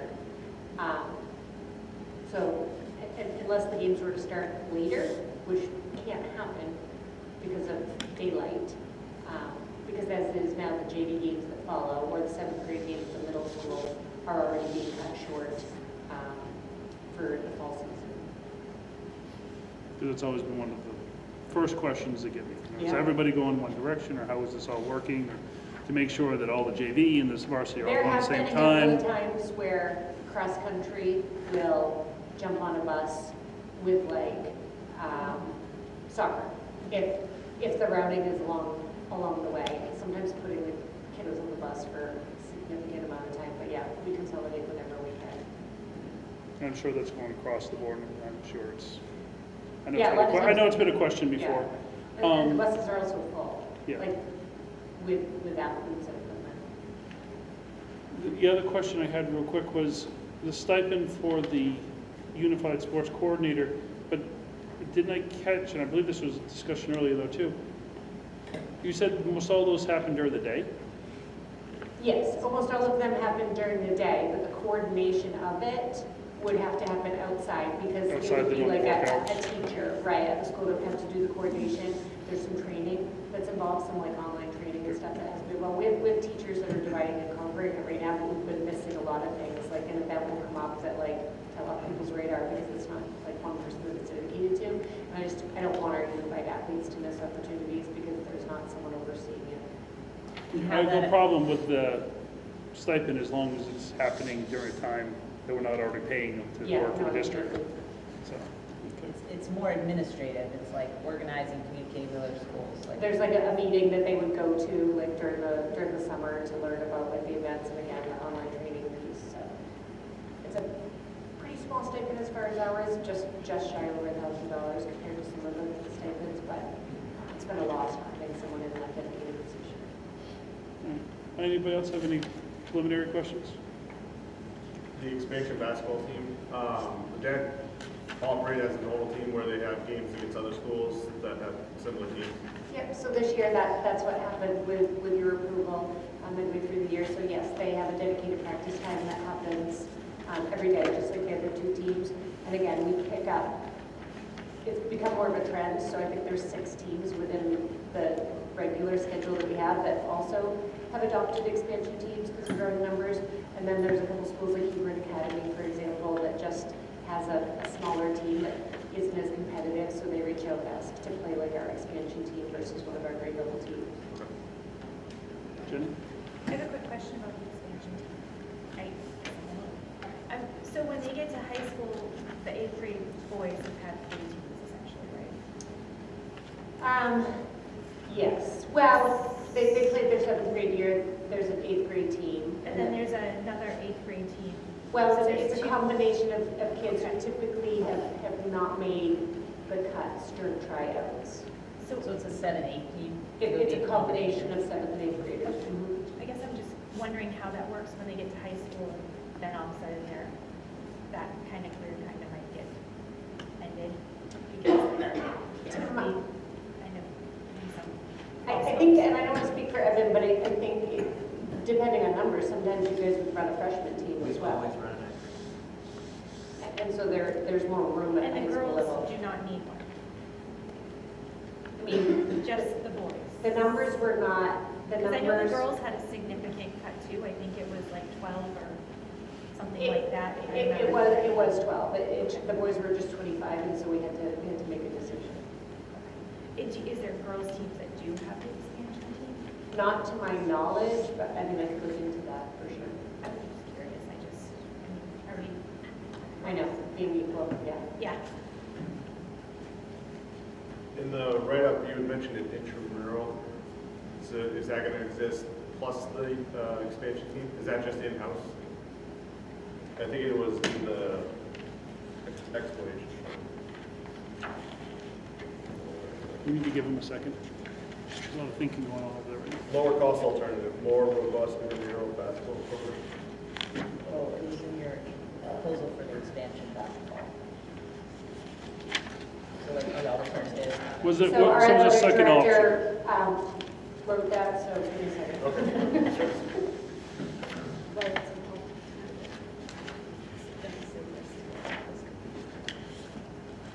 So the current intramural program is 3 weeks. And it's this month of March. So when the gym is not being used for basketball and before baseball, softball, and lacrosse indoor practice happens. And so it's 3 days a week. So it's a total of 9 opportunities for kids to sign up. And it's an open gym. I do have a question for you, but first I have to go back as a question for Evan, because now it's come to my mind. I'm not finding, well, it's really for Gabby too, I'm not finding where the summer school goes in the line, so my question then for Jan would be, any summer school? Yeah, I thought summer school was under the previous article. No. Summer school, so Yeah, but it's I'm the not- first two lines as soon as you get to the high school. Right there. Okay. So do we have that for middle school? So middle school does not offer summer school, correct me if I'm wrong, I believe it's like a credit recovery version at the high school. The only options for the middle school are for students that qualify for ESY, like an extended school year. Yep. Yeah, but we don't offer, because we're not accredited. Okay. But still, no need for supporting kids I mean, they're- in transitioning and. We don't run general education summer school You're at eighth all. grade here, doesn't matter, they just move on. Yep. All right, Good, high school, right? that takes us to pages 1 through 3. We're going line by line now, folks, 1 through 3. Tripp Middle School.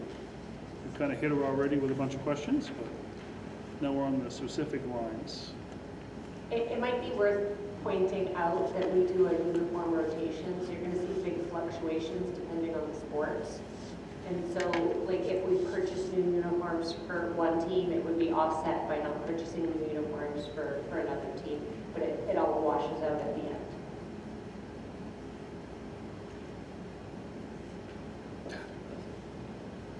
No pun intended.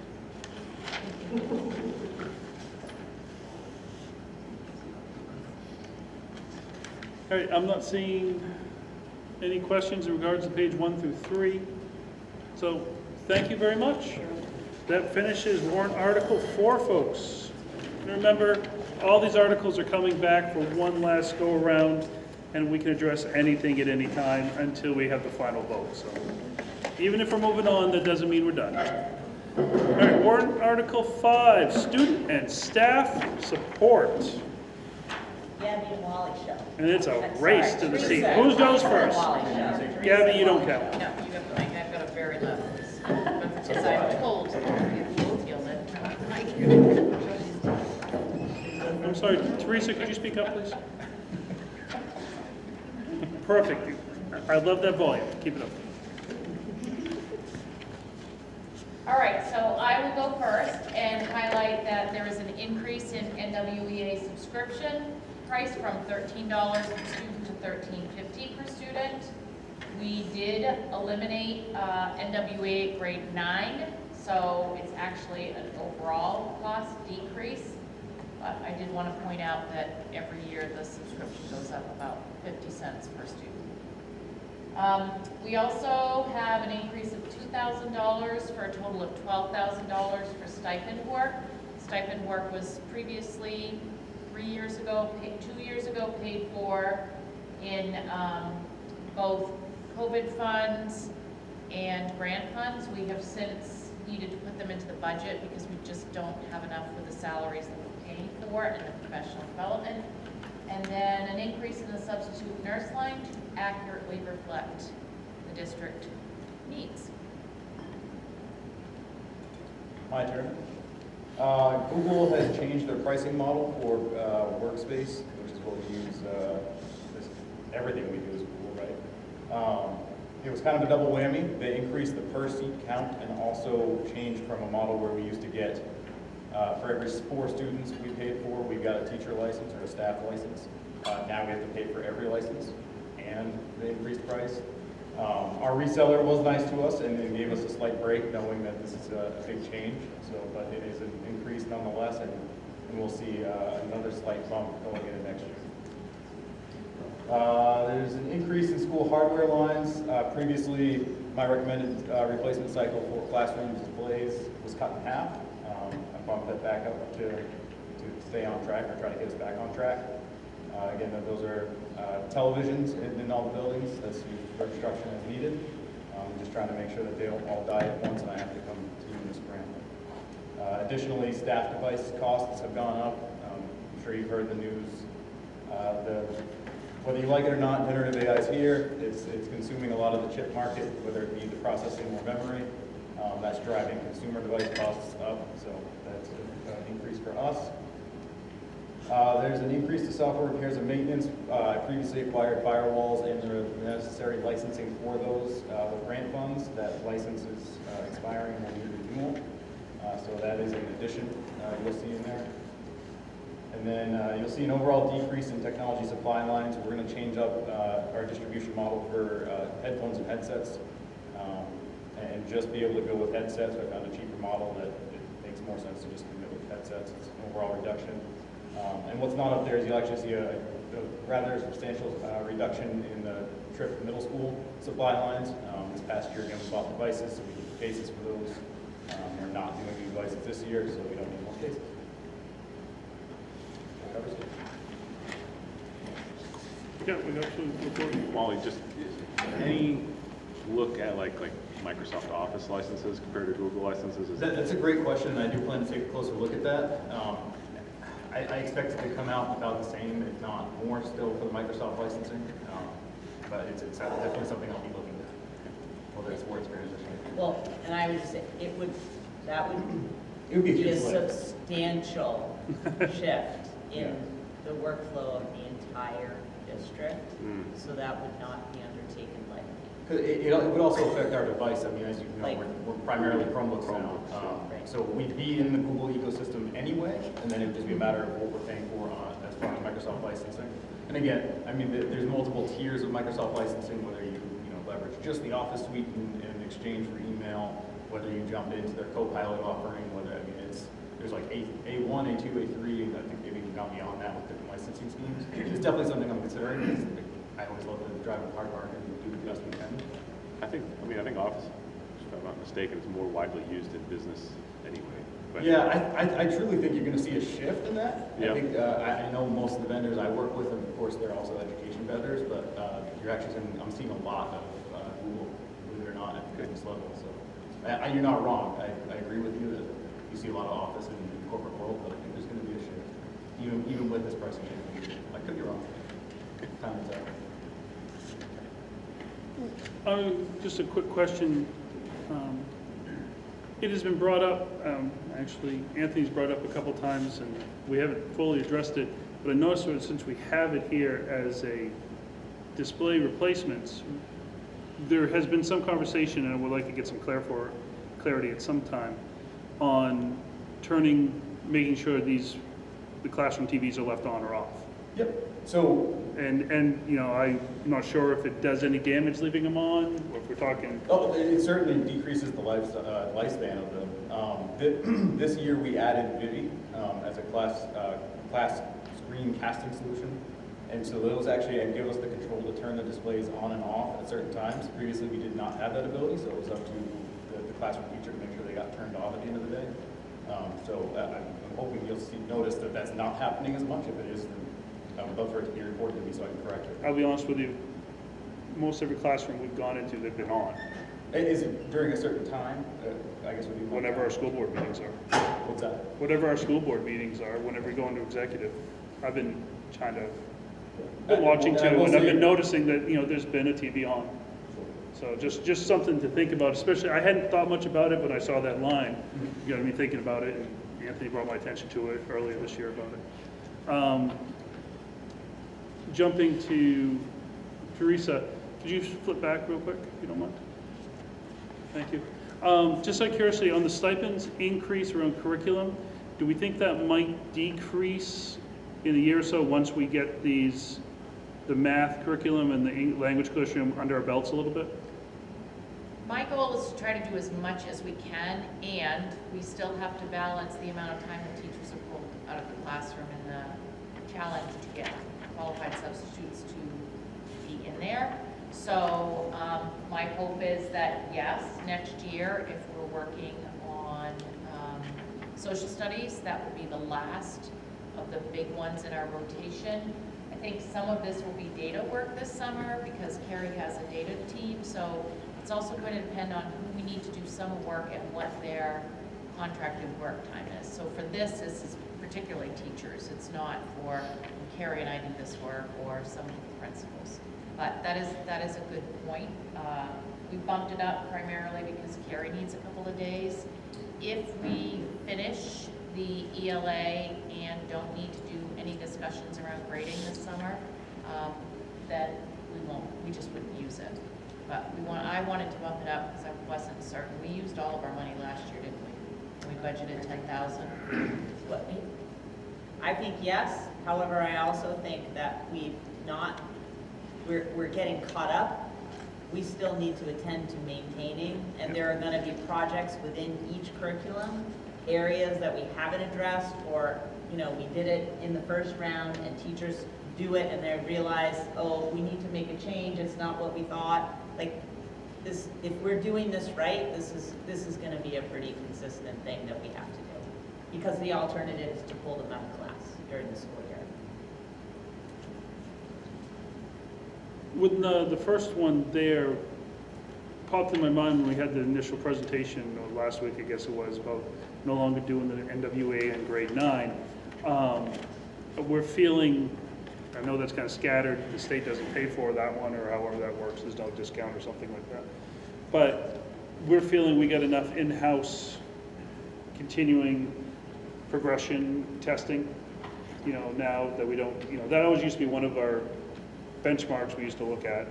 I think I would defer to Evan or Carrie on this one.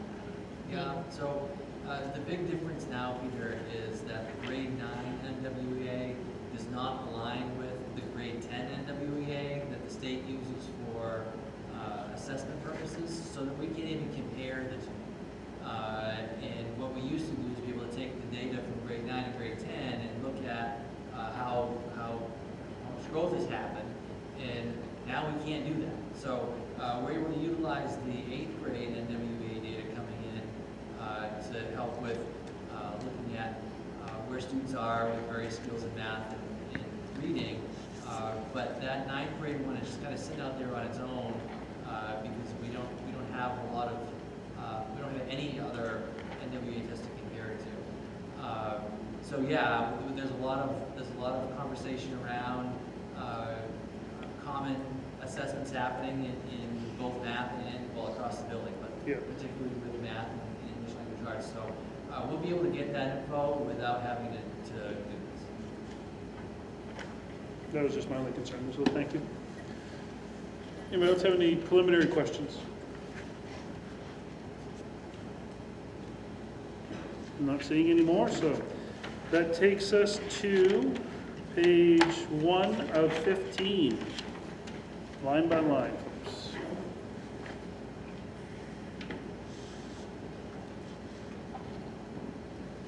Peter, Yeah, I have- absolutely. And it is a general question, I think.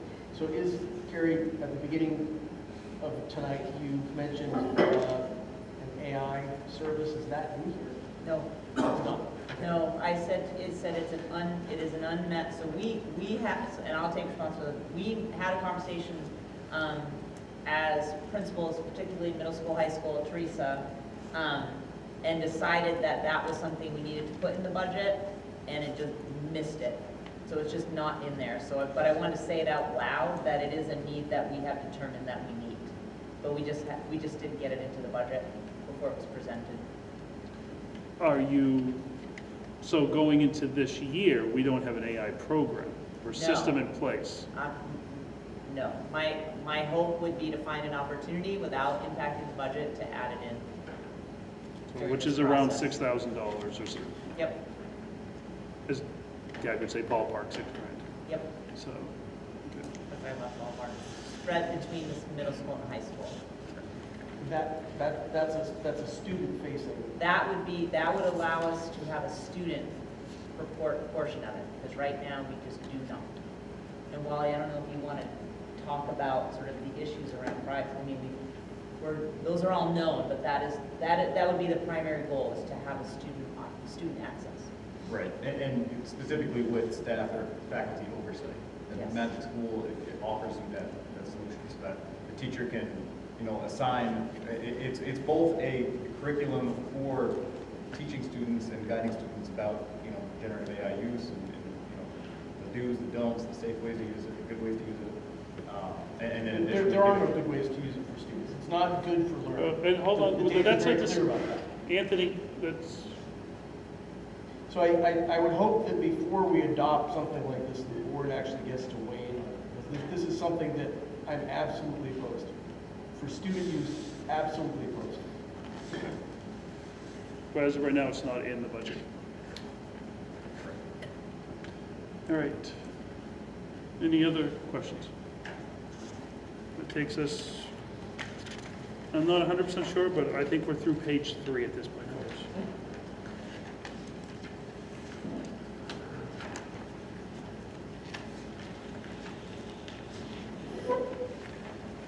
Let's go through page 6. Oh, I'm sorry, I didn't have my glasses on. I was like, man, you were jumping. Well, it's kind of weird, I have to say, Pages stick together? no, I misread a 5 and a 6. Just trying to offer you all kinds of opportunities out of that. So what page are we actually on now? We're basically, let's go through page 7. I'm not sure that anybody has a lot of questions, but we're gonna stay right here, page 7. Okay, you guys look through here to page 7.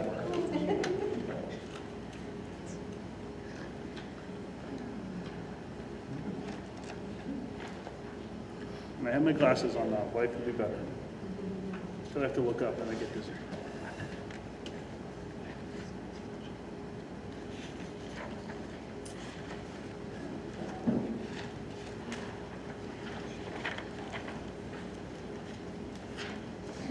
Good evening.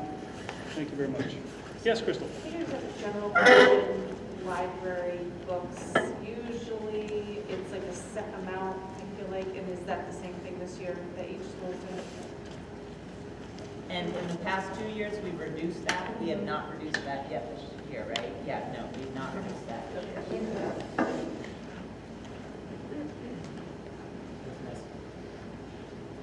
feel lonely to my left.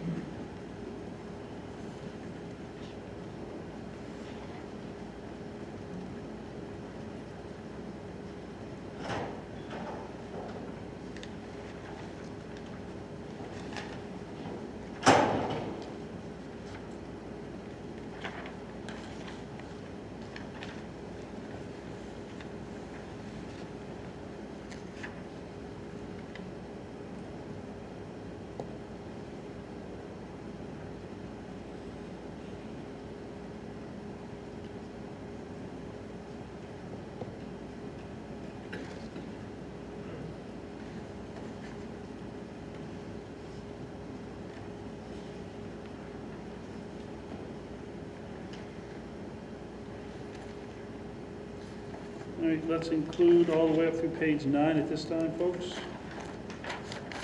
Include all the way through page 9, 1 through 9.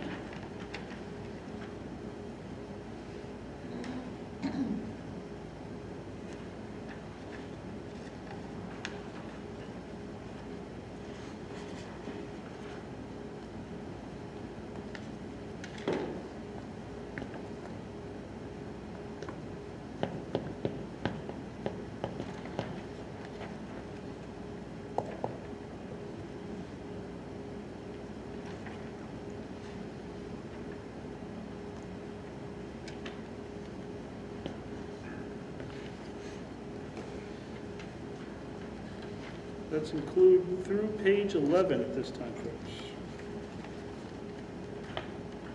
1 through 11.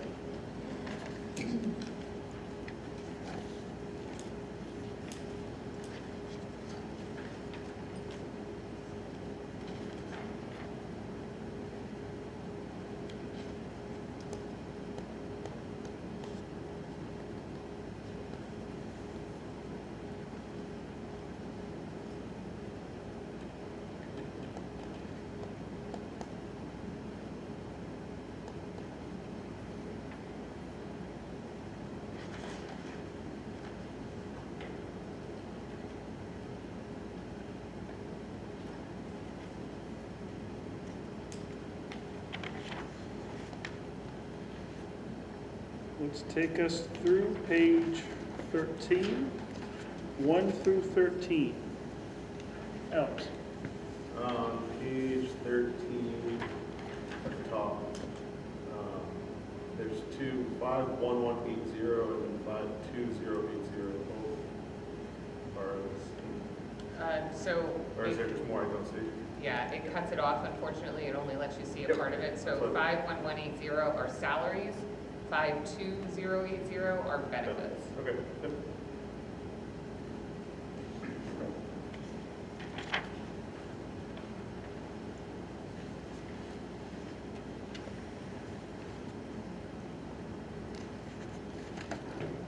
Let's take us through the finish at page 15, folks.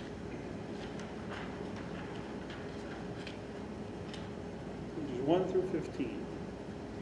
Hold on, yes, Kyle. Can you get an explanation on the other support in 190? Can you give us a page real quick? 14, sorry. Yep. New 3-year contract. Yeah, that's, Oh, okay. yep, the sheriff's department settled a new contract, and so the costs are reflected in this. It was a larger increase than we've seen in the other years, the other 2 years we had the contract with the sheriff's department. So that reflects that. That amount stay the same for 3 years, or is there a bill? No, we'll get we'll get a new contract each year. We just won't see that much of an increase. And that is split between 912 and then K8 at the top of that page. You can see the other part of the contract is up there. And that's not all salary, like that's the car, that's the whole. That's the whole everything nine thing, associated right? with the Yeah. resource officer, yeah. Salary, benefits, vehicle, uniform.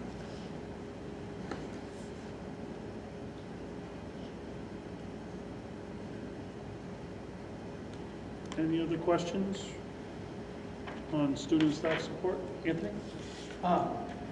So this is sort of spread out. I'm just looking at the overall library expenditures.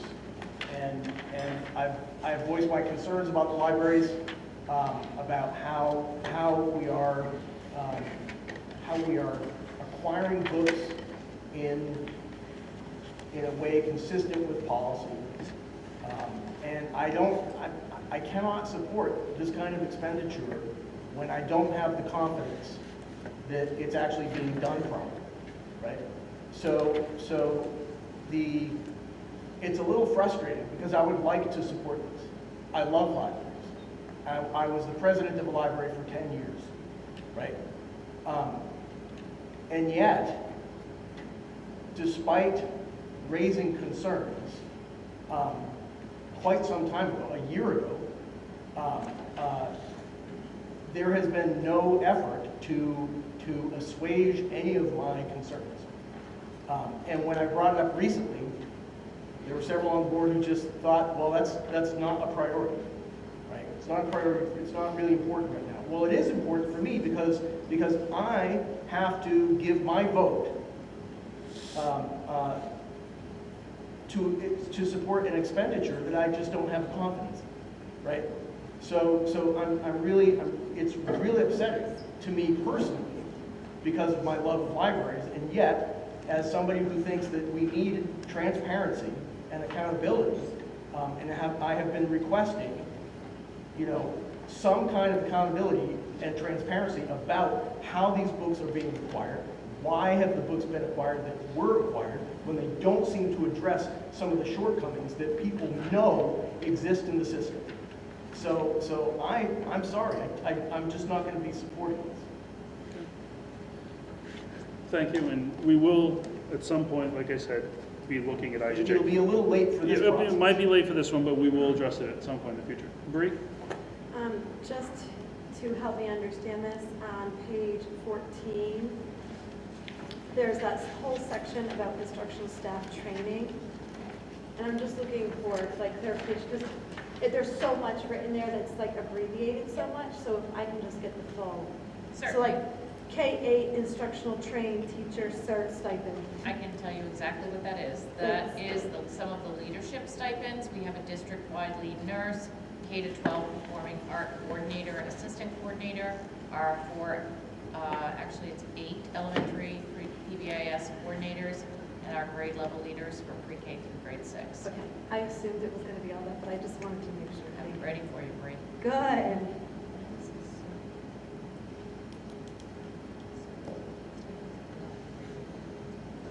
Any other? We're all in on staff and student support. Not seeing anything else? What? I was also noticing, I'm gonna go back. Well, that's fine, 1 through 15, go for it. Oh, 1 through 15, perfect. Yeah, I don't limit you. Hold on, I got it. It's on page 9. Was there, in your presentation last week, Carrie, did you talk about changing the guidance secretary? Is that shown in here, and where would I find that? Yep, so on page 9, Yep. LAHS guidance support staff, so 51180. You'll see a Yes. decrease in that salary. Okay, that's and that is what reflected I in was, Yep. saw that one, actually, that's what it was. There's also some decreases in the lines associated with that.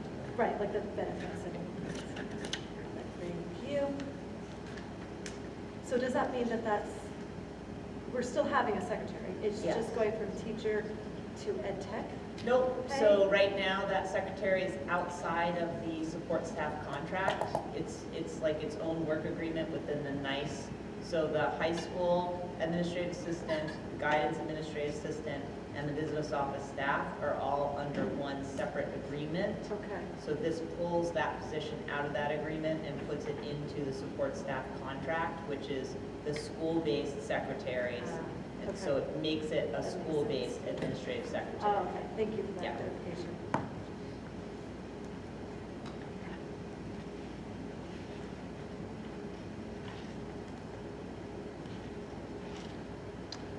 All right, I think that's taking us to a finish. Are we through 15? Has everybody gone through once and looked through them? And any other questions? Again, remember, we're not done until we vote final, month or so. I don't see anything. Thank you very much, folks. That takes us to 6, systems administration. That's me. Congratulations. Oh, do we have, hold on, I get a whole booklet of questions for you. Okay, got a whole book of answers for you, no problem, Peter. So for systems administration, this covers basically the school board expenses, the superintendent's office, the business office. Overall increase is $74,085. Our audit services have significantly increased. Last year, we did get notice that our budget was going to increase, but it kind of lined up with when the increase to the health insurance was coming up, and we opted to pray that we could cover it. So at this point, for our current fiscal year, it's budgeted for $17,500. Our actual expenses are $27,265. So you'll see an actual increase on what we expect it to be for next year. There's increases in salaries and benefits, school board legal liability insurance in line with what MSMA suggests we budget for until we get actual numbers, which usually comes in, I think, later this month, I'm hoping. Also, a migration of van driver hours for inter-office mail. We budgeted this year that amount in transportation, and that was inaccurate on my part, so we're moving it to the correct warrant where it should be, which is in support of the schools, bringing each one of the schools' mail to central office and dispersing it from the central office each day. That way, we know that everything is reaching them timely. And then there's also an increase in tuition for continued education for staff, which is in line with the contracts or the work agreements that we have in place.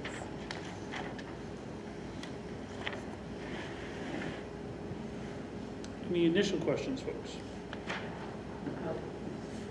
Kyle? The summary says 74,085 overall increase, and the summary says 75,000. Yep.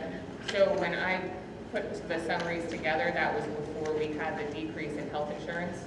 So there's a slight difference in every warrant article that has salaries and benefits in it. That number is the new number though. So at first I was like, oh, did I not change it? But that's accurate. This number. This number reflects is this. correct. Yeah, it meets the blue sheet. Yes, matches the blue sheet. All right, page 1, folks. Any questions on page 1? Anthony? Could you explain what school board training is, what are those expenditures? That would be any conferences that any board members do. We've done that in the past. I'm not sure this year anybody's done it, but if we have new board members, they may participate in that. It's also been, we've hired, when we've had somebody come and do some training with the board too, I think that's also been an expense. I think last year there was leadership consulting. Yep.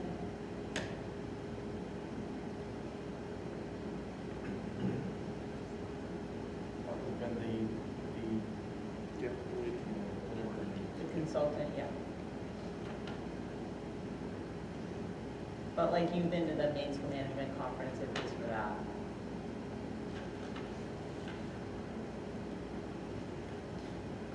How much does that cost? Huh? How much does Main School Management cost? The I can't conference? remember. I don't remember either. Just, doesn't matter.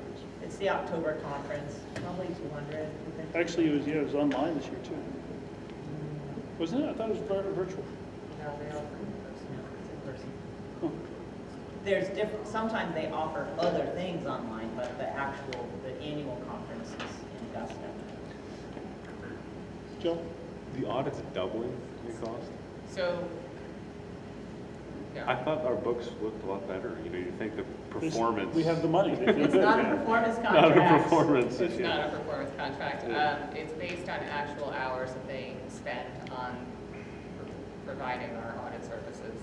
It also, so it's $24,000 for just the audit of all of the books.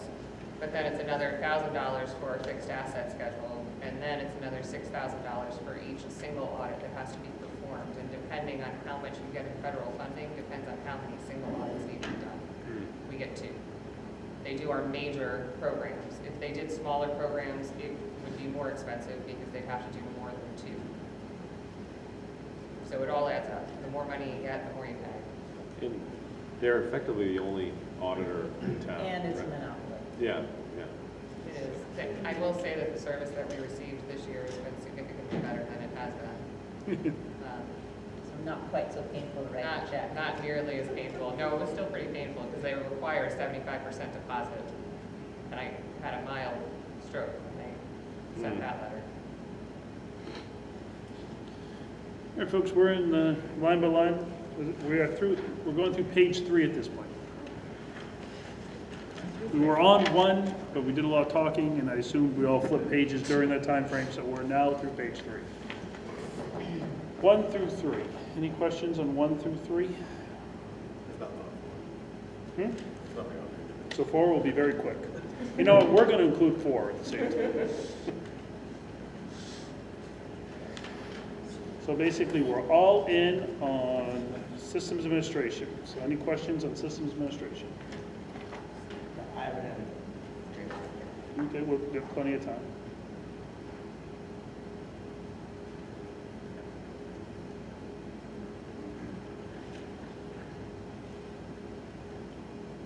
Yes? The school board stipends is that we're required to. Sorry. Don't you mess with my $200. It's only if you Just attend check. Huh? 20. That's only if you attend 20 meetings. Oh, you gonna dock me? It's budgeted It's only for, but regular, you don't have to right? spend it. What about the 7 AM PTV? No, you don't get You those. get extra money for those. Negotiations, there's no stipend for that either. That's right. Well, let's see. The comment that's always said, you are more than welcome to donate back if you wish. Right. Some do, some don't.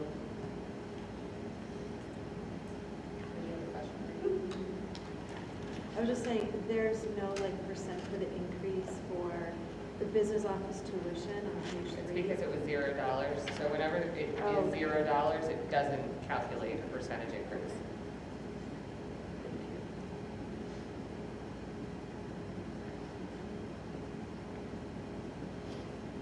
Crystal? Kyle's making me ask this question. School board stipend workers, I'm assuming that's compensation. What's the number, just so Oh, I it can said verify? $3.76. Oh. Well, $10 now. 52501. 52501. Yep, workers' compensation. Just, In case you fall while we're doing this meeting. You get $6. $10 to pay for that. That's all you're getting. That's the insurance payment. Paying, no, it's like our. It's gonna be really good workers' comp.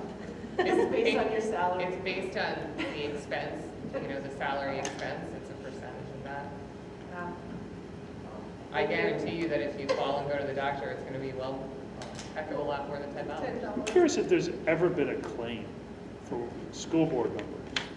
I don't know if you, Come on, look at Let's it. not test it out. I can't. Look at Patreon. No, that's a muscle right there, Claudia. We're on one, Carrie. Sorry, we're done. Kyle made me ask. We are all the way through. I'm waiting. I'm just giving a couple people some time.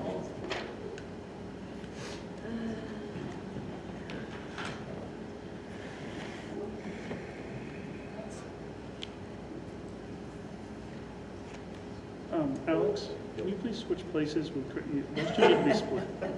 Yeah, you guys can spread down. No. I don't want him any closer. You can't mess with this. But there's a lot of giggling going on between us further too. Yeah. All right. Do you have any further? Okay. Are we all set with the systems admin? All right. Remember, if you have questions, you can always bring them up later, folks. This is it, correct? This is the last one. Last one, school number. Let's work together on this one, people. We can do it. We can do it. Are you rushing? I'm feeling rushed. No. No. I'm feeling teamwork is what I'm feeling. You ready? Well, I'm feeling to be obstinate. There you go. I've got this one. School Okay. administration. So this covers the offices, all the personnel that work in the offices of each school. So principal, if there's an assistant principal, the secretaries. So overall, it's a 4.37% increase. Primarily, that's related to salaries and benefits. If we've had new employees, changing elections. There is a decrease in equipment repairs, you'll see in several lines, and that's just previous usage not needing to really spend the money that we have budgeted. So sort of like deciding that we don't need as much there. So they're not really, that's really the only highlights. There's really no, we haven't added anybody, we haven't cut anybody.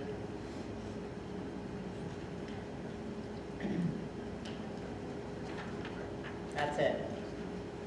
Okay. Any preliminary questions, folks? So we'll jump right into page one. Page one of the blue sheets. Well, mine will. I might have the old sheet out. I have them both. I keep all the sheets. Here you go. You want mine? Nope, I don't want yours, I got my own.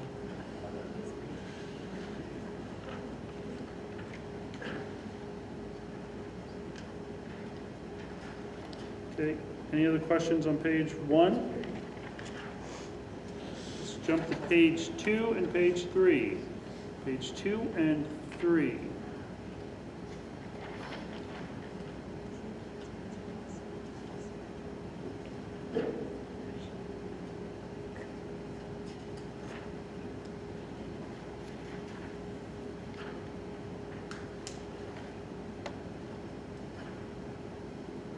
On page 2, Turner Elementary School, do we have new software, or is it a new computer, or is it just an increase of $800 this year? Just curious for software and computers. That is right arrow. I think you'll see that. I think right Across the arrow is board? like, that's our communication system. Okay. Isn't that where that is? It's the software line for the TES office. And I think that's gonna be slightly up. No, because green is down. It's up at TPS. I think so the new communication system we had a reduction seesaw from the regular instruction. It's slightly Yes. more, so you will see that. So it's right arrow, it's frontline sub-callers, it's frontline evaluation management, there's web hosting, and then Swiss subscription.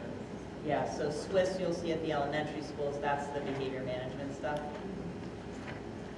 I think there's one or two, I think at Leeds, there's software for writing newsletters, it's like $150, so there's some variations, but they're pretty much those. It's where we pay for the website, each school pays their portion of the website out of this. Now, how about office dues and fees? Yep, That's so an increase. those are pretty consistent, so, all the principals are, they're part of the Maine Principal Association, Western Maine certification. That Western Maine certification system is how all the administration gets certified. They have an ASCD membership that gets them professional journals to use for professional development with their teachers, and then the national organizations for either elementary school or at the secondary level. So those subscriptions all went up last year? That's why they increased? A little bit. Which one? Well, in I'm just looking particular? at, you have them right below it. And I'm not focusing on TES, they just happen to be the first sheet. What's the additional one? It's $300 Yep. increase. Was there not, did you not have MPA last year, Kristen?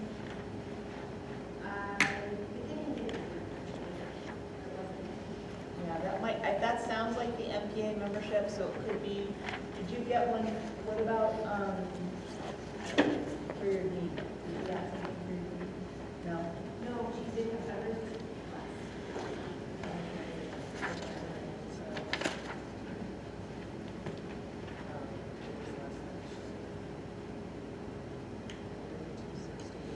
Oh, there you go, principal, 263.40.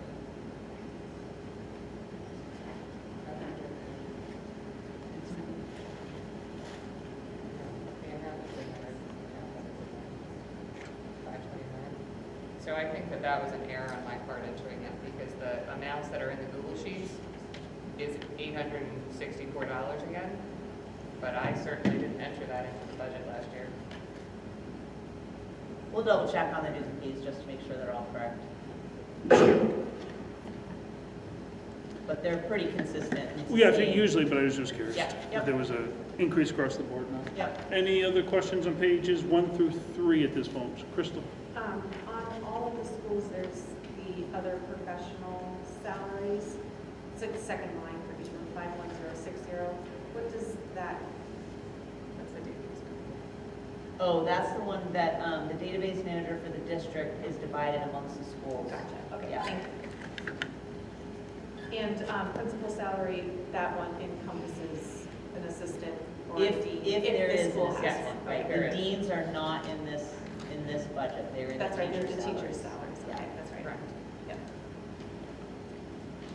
So you'll see that at TMS, Green, and the high school will have assistants. TPS and TDS at the dean, so that's in regular instruction and teacher line.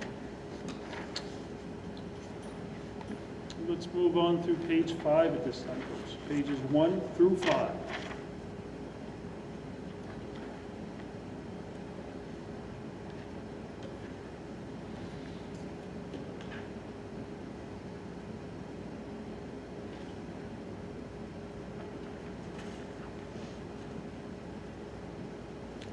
Page 4, the software, that's still the same issue because that's quite a jump at leads. Do we- I remember looking at that too. That was on software at Leeds. I know you've got subscription in there for the newsletter. So I do know there's a little bit more in there. But I'm just wondering if something didn't get in there. That's more like, I know, it's not that much.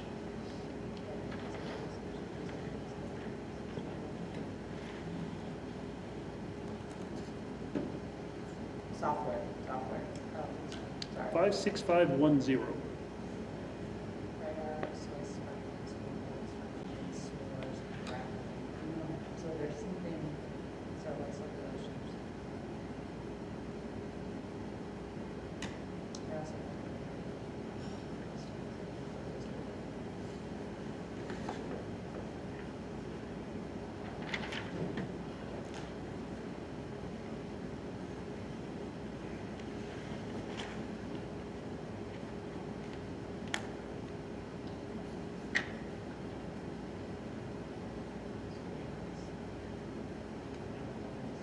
So, Swiss, I like a lot, 875. oh, I know, it's check in, check out. oh, yeah, we didn't use it last year, for the last 2 years. another piece that would be in the elementary ones, the Swiss apps, depending on how many services they have.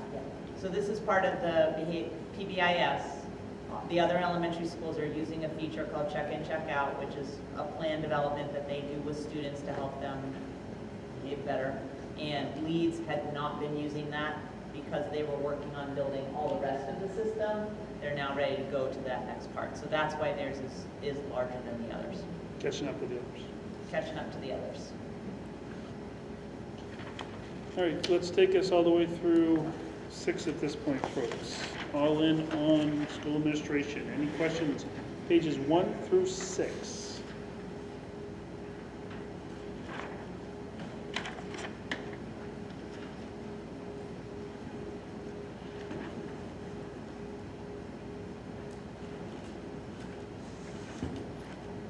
I'm not seeing any. I think we're good.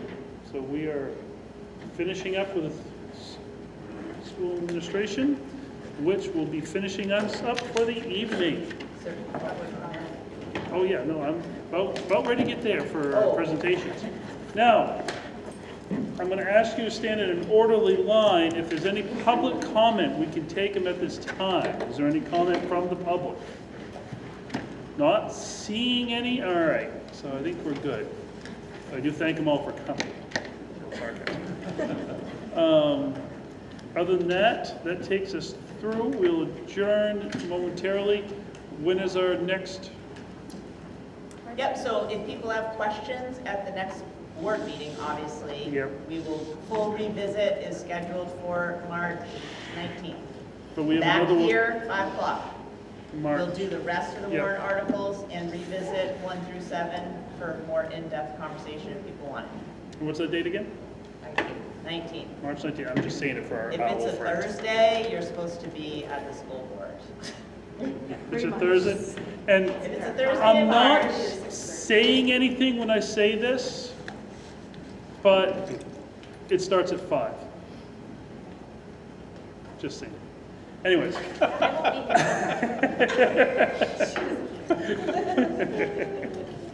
Other than that, do I have a motion to adjourn this evening, folks? We have a motion from Bree, a second from Anthony. All those in favor?